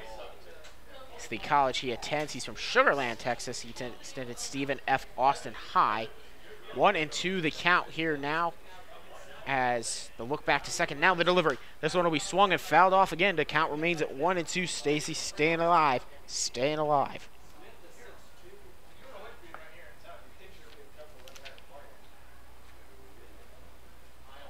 8-4 your score. The Mariners trying to continue a comeback that they've started here with 3 runs here in the top of the 8th. They don't want it to die out now because it seems like momentum is on their side. This one is swung and popped up into center field. Back going is Castablanco. He will make the catch to end the inning. And so Ryan Stacy will go down on the F8. And the Mariners will be limited to just 3 runs in this inning. Scored on the 3 hits. No errors. 2 men left on base.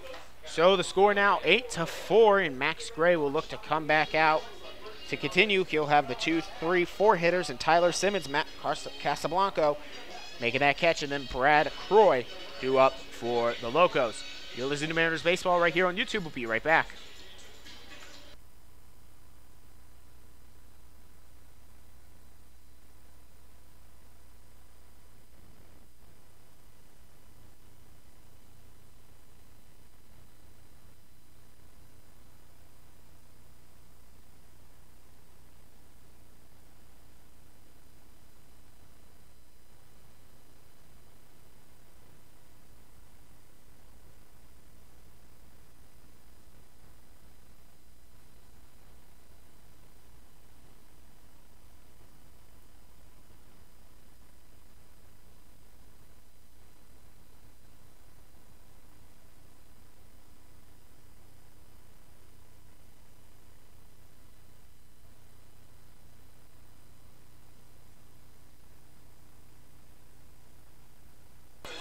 So Max Gray returns to the mound for his 2nd inning of work here. He'll be the 3rd pitcher, by the way, for the Mariners on the day.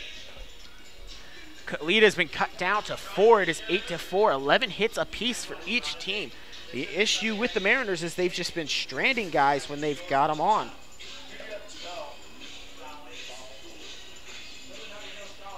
So with 11 hits, they only have 4 runs. They also have the 5 errors, which is really what has hurt them.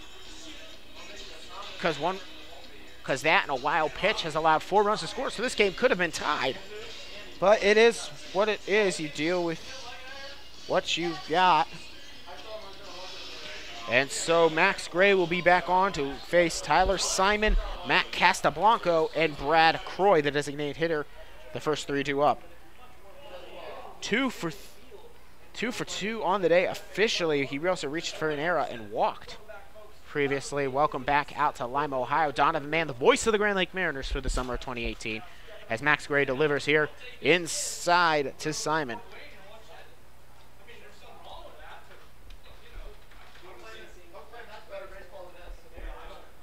Eight to 4 your score here. Max Gray missed with the first pitch. It is 1-0. He'll look in for his sign for the second one. He will gather in the mitt and deliver. This will be low, ball 2.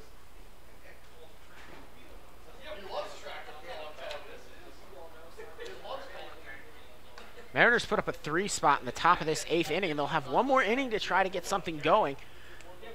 But first, you've got to get through this inning, and it is now 2-0 here to the leadoff man and Tyler Simon. This one will be cracked off the bat. Chris Myers, the shortstop. It pops off his glove, and so that'll look to be the 6th error of the day for the Mariners. And this defense it's gone from concerning to just disastrous. And with each error, I got to imagine that practice on Monday would just be getting longer and longer, because the Mariners sure look like they need to take some fielding practice to get this one back. And I'm sure Jacob Burke will send out the message very quickly, and I will have a conversation between Tyson Hayes and Max Gray. I mean, most of these errors have been on either routine plays or just sloppy throws. Most of which of them, though, have been on all routine plays, and so the leadoff runner gets aboard on the E6 there.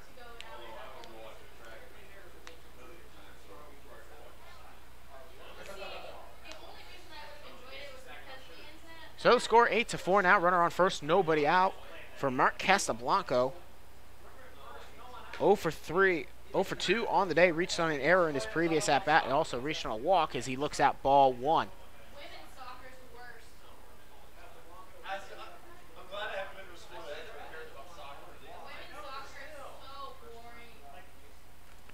One and 0 the count.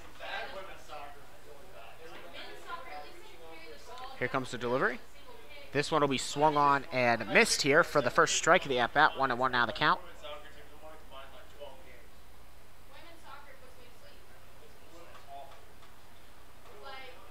So 1-1 the count. Here comes the delivery from Gray. This one will be outside, ball 2, 2-1 now the count. Max Gray struggling here in this inning after he had a relatively easy. Of course, he did allow 1 run in the previous inning, but he did also record a strikeout.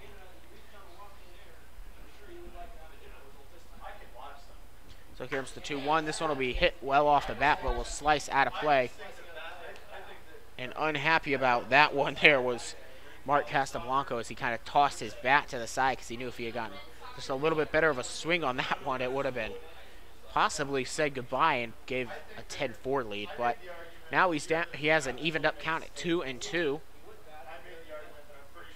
as he fixes his gloves and gets ready for the at-bat.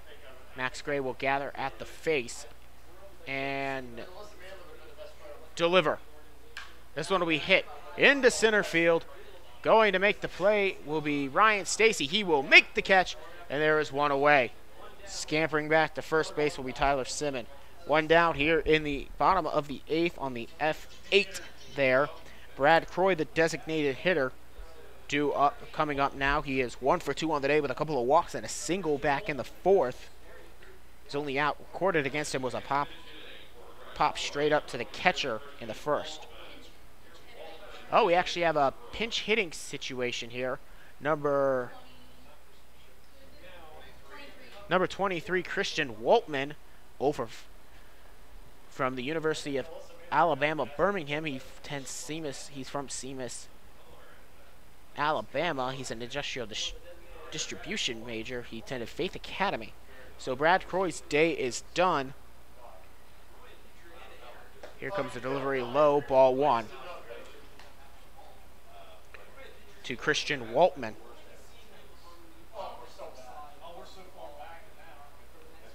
Possibly something to do with the sore elbow for Brad Croy they're trying to nurse, but he will continue to pitch. He just won't throw. On the 1-1 now, 1-0 now, Max Gray will deliver 1 out here. Here comes the delivery. This one will be popped back and out of play to make the count now at 1-1.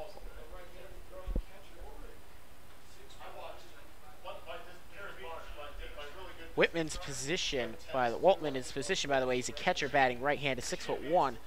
Faith Academy was his prep years. For college, he did not appear at UAB this past season, but he did his career numbers for high school at Faith Academy. As Max Gray gathers at the face on the 1-1, he will set and deliver. Strike 2 called here. Catches the outside of the zone there.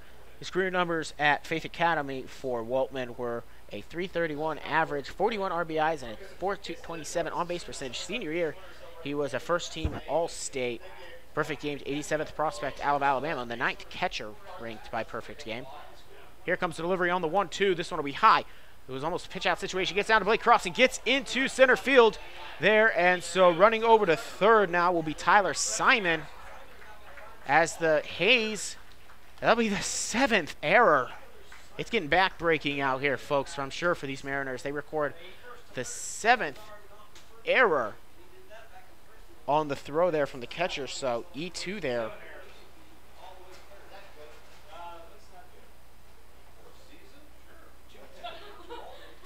So the 2-2 count now to Waltman. Runner now at third. That'll be the 9th inning score of the game.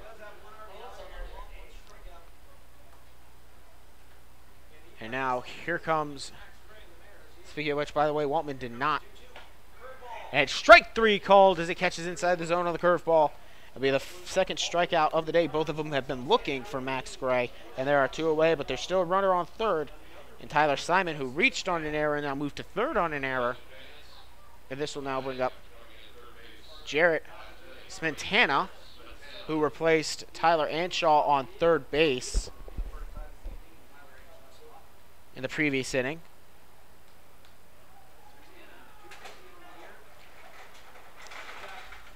Smetana actually pitched yesterday. He was the 3rd pitcher to come in. He pitched 1 inning, allowing 2 hits and struck out 2. Now he is playing third base and will be batting. This one will be at the knees. Fastball 0-1 the count with 2 outs here. Runner on third here in the bottom of the 8th. Mariners trying to keep it an 8-4 score, and so is Max Gray. So they can possibly make a run at it in the 9th. But having those 7 errors, you would almost say a win would not be in their favor. This will be struck right over to the third baseman. It'll get past the third baseman right under the glove. And so Smetana will find his way over to third, and that'll be the back-breaking 8th error on the day. So Smetana should have been thrown out. There will be no RBI on the play, as this is the unearned run for the 9th run, 9-4. And that will be an E5. 8 errors, which is back-breaking. Misses outside here, ball 1.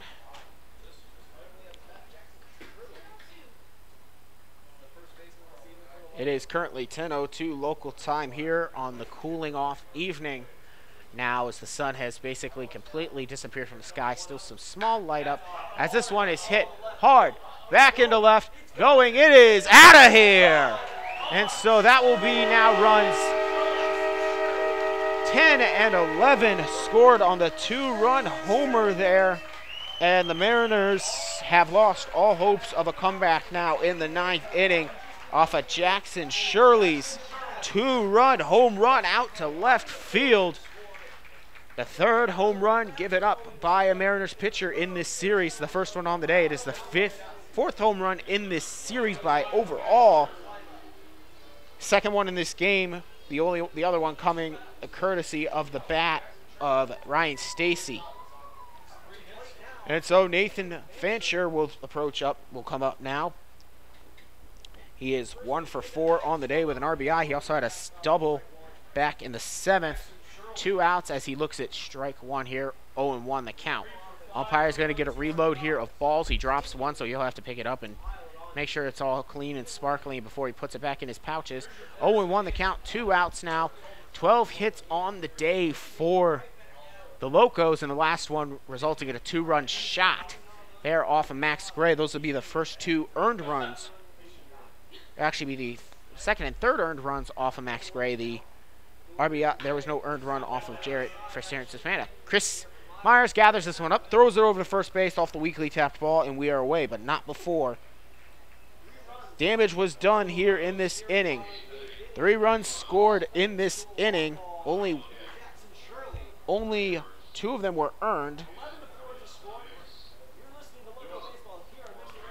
There were only the 1 hit, 2 errors, and the 1 left on base. You're listening to Mariners Baseball right here on YouTube. Do not touch that dial. We'll be right back as Devin Smith will come out to possibly, or more than likely, pitch his last inning of work.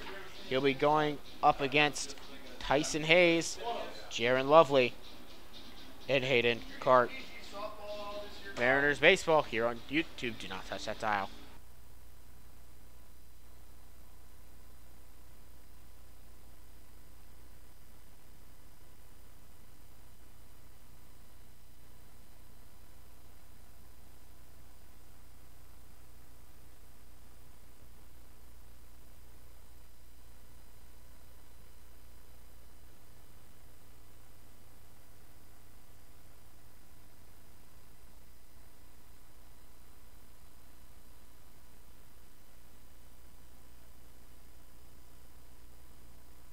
So now Tyson Hayes, wearing number 16, 1 for 4 on the day, steps in now to face the righty Devin Smith.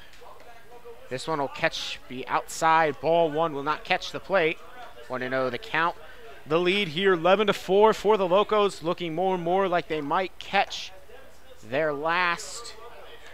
first series win of the year and advance to 4-2. The Mariners looking more and more like they'll fall to 2-4 as a ball outside here, 2-0. In the top of the 9th, we are, as ball 3 misses as well, so 3-0. We are in the top of the 9th, so this could be the last inning of work. Trying to close it out will, of course, be Devin Smith. He did that yesterday as well, only having to pitch 1 inning. Here comes the delivery. This will be inside, a 4 straight walk here for Tyson Hayes to begin the inning. So leadoff man on board now here for your Grand Lake Mariners, and that'll bring up Jaron Lovely. 1 for 3 on the day with a walk in his previous at-bat, and a single back in the second. Looking ahead, the Mariners will have a home as a look at strike 1 here, 0-1. If you look in the previous up ahead in the schedule, Grand Lake Mariners will host the St. Clair Green Giants. This one will be foul tipped back. This weekend, afternoon start on Sunday, evening start at 7:05 on Saturday, which is tomorrow. From Montgomery Field, of course, I'll have the play-by-play action there as well. A day off Monday where I'm with 8 errors. I got to assume head coach Jacob Burke is going to call a practice. This one misses inside on the 0-2, so 1-2 now the count. Sure, they were going to be practicing a lot of fielding on Monday with the 8 errors in this game, which are really the backbreakers if you look at the totality of the game. Only 5, I believe, of the runs, or 7 of the runs have been earned, as this one is popped up infield fly rule. In effect, actually, no, it'll get out to the outfield, and stumbling him back and making the catch will be Simon. And it was actually just barely caught there by Simon, so down on the pop there. Jaron Lovely will go away, 1 out, and the Mariners are down to their last 2 outs of the game here in Lima. Hayden Cart now comes up 2 for 4 on the day with a stolen base on his single in the 4th and then a double back in the 8th. Simon almost didn't catch that ball right there. This one will be delivered inside, ball 1.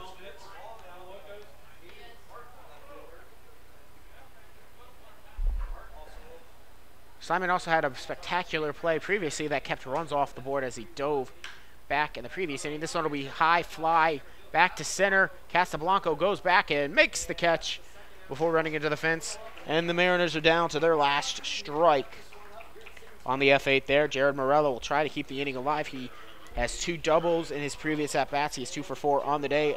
2 RBI double back in the 8th. Also a stolen base granted to him as well.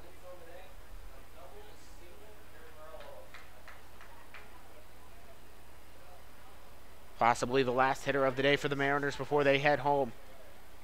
11-4 is your score. Runner on first. Here comes the delivery inside, ball 1.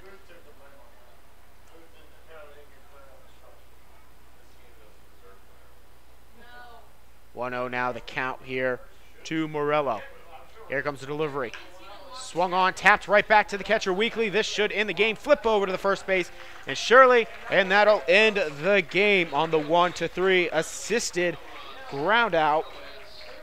So the Mariners will walk away, dropping their 4th game on the road. 4 in a row on the road, and they are now 0-4 away from home. 2-0 at home, though, so good news as they head back home, trying to get back underhand.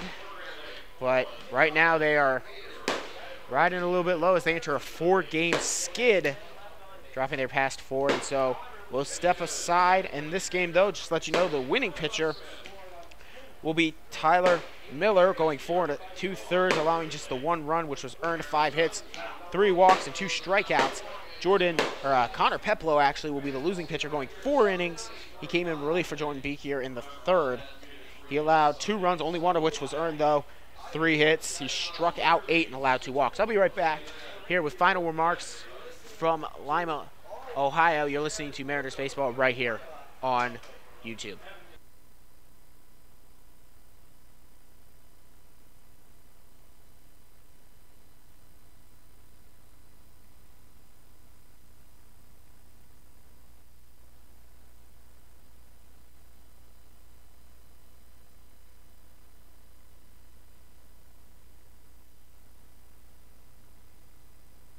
Back here from Simmons Field in Lima, Ohio, Connor Peplow getting his first loss of the season. He's now 0-for-1 on the season.